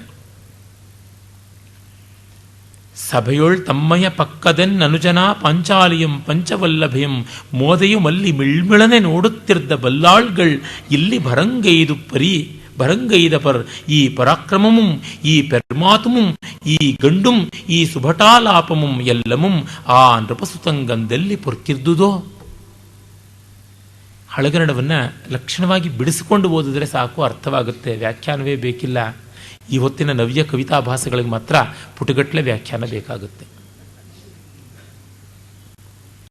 ಸಭೆಯೊಳ್ ತಮ್ಮಯ ಪಕ್ಕದೆ ಎನ್ನ ಅನುಜನ್ ಆ ಪಾಂಚಾಲಿಯಂ ಪಂಚವಲ್ಲಭೆಯಂ ಮೋದೆಯಂ ಒದ್ದಾಗ ಅಲ್ಲಿ ಮಿಳ್ಮಿಳಿ ಪಿಳಿಪಿಳಿ ಅಂತ ನೋಡುತ್ತಿದ್ದ ಬಲ್ಲಾಳ್ಗಳ್ ಕಟ್ಟಾಳುಗಳು ಇಲ್ಲಿ ಈ ಯುದ್ಧ ಭೂಮಿಯಲ್ಲಿ ಭರಂಗೈದ ಪರ್ ಆರ್ಭಟ ತೋರಿಸ್ತಾರೆ. ಪರಾಕ್ರಮಮುಂ ಈ ಪರಾಕ್ರಮಮುಂ ಈ ಪೆರ್ಮಾತುಂ ಈ ದೊಡ್ಡ ಮಾತು, ಈ ಗಂಡುಂ ಈ ಗಂಡುತನವು, ಈ ಸುಭಟಾಲಾಪಮುಂ ಈ ವಿರಾಲಾಪಗಳು ನೃಪಸುತಂಗಂದೆಲ್ಲಿ ಪೊರ್ಕಿರ್ದುದೋ. ಆವತ್ತು ಈ ಪಾಂಡವರಿಗೆ ಎಲ್ಲೋಗ್ಬಿಟ್ಟಿತ್ತೋ ಈ ಶೌರ್ಯ. ಪವನಂಗೆ ಪುಟ್ಟಿದಂ ರಾಘವನಣುಗಾಳ್ ತೃಣೇನ ಅಂಶಂ ಎನಿಪಣುವಂ ಪಾಂಡವ ಕೇತು ದಂಡದೊಳ್ ನೆಲೆಸುವುದು ಆವಗ್ಗಳಿಕೆ ಕಪಿಗೆ ಚಪಲತೆ ಸಹಜಂ. ಇನ್ನೇನು ಆ ಅರ್ಜುನ ರಥದಲ್ಲಿರ್ತಕ್ಕಂಥವನು ಆಂಜನೇಯ ಅಂತಂತೀಯ, ಅದೇನು ಅವನು ಗಾಳಿಗೆ ಹುಟ್ಟಿದವನು, ಶಂಕರಾಂಶ ಸಮುದ್ಭೂತ. ಇಂಥವನು ಕಪಿಗೆ ಚಪಲತೆ ಸಹಜವಾಗಿರೋದ್ರಿಂದ ಇವರು ಬಾವಟಕ್ಕೆ ಬಂದು ಕೂತ್ಕೊಂಡ. ಕಪಿ ಆ ಮರ ಈ ಮರ, ಆ ಕೋಡು ಈ ಕೋಡು, ಆ ಕಾಂಪೌಂಡು ಈ ಸೂರು ಅಂತೆಲ್ಲ ಕೂತ್ಕೊಳ್ಳಂತೆ ಈ ಧ್ವಜದ ಮೇಲೆ ಬಂದು ಕೂತ್ಕೊಂಡ. ಅದೊಂದು ದೊಡ್ಡದೇ. ಅನುಜಯನಿತ್ತು ನರಂಗೆ ಆತನ ತನಯಂಗಿತ್ತು ತನ್ನ ಮಗಳಂ ತಾನ್ ಆತನ ರಥಮನ್ ಎಸಗಿ ಧರ್ಮಜನ ಅನುಜನ ನೆವದಿಂದಂ ಅರಸುಗೈವಂ ಕೃಷ್ಣಂ. ಇನ್ನು ಅವನು ಕೃಷ್ಣ ಇದಾನಲ್ಲ, ಅರ್ಜುನಂಗೆ ತನ್ನ ತಂಗಿಯನ್ನು ಕೊಟ್ಟ. ಕೆಲವು ಕಥೆಗಳ ಪ್ರಕಾರ ಸುಭದ್ರೇನ ದುರ್ಯೋಧನ ಮದುವೆ ಆಗಬೇಕಿತ್ತಂತೆ, ಬಲರಾಮನ ಪ್ರಪೋಸಲ್ಲು. ಕೃಷ್ಣ ಅಲ್ಲಿಯೇ ಶಾರ್ಟ್ ಸರ್ಕ್ಯೂಟ್ ಮಾಡಿಬಿಟ್ಟ. ಇನ್ನು ಅರ್ಜುನನ ಮಗನಿಗೆ ತನ್ನ ಮಗಳನ್ನು ಕೊಟ್ಟ.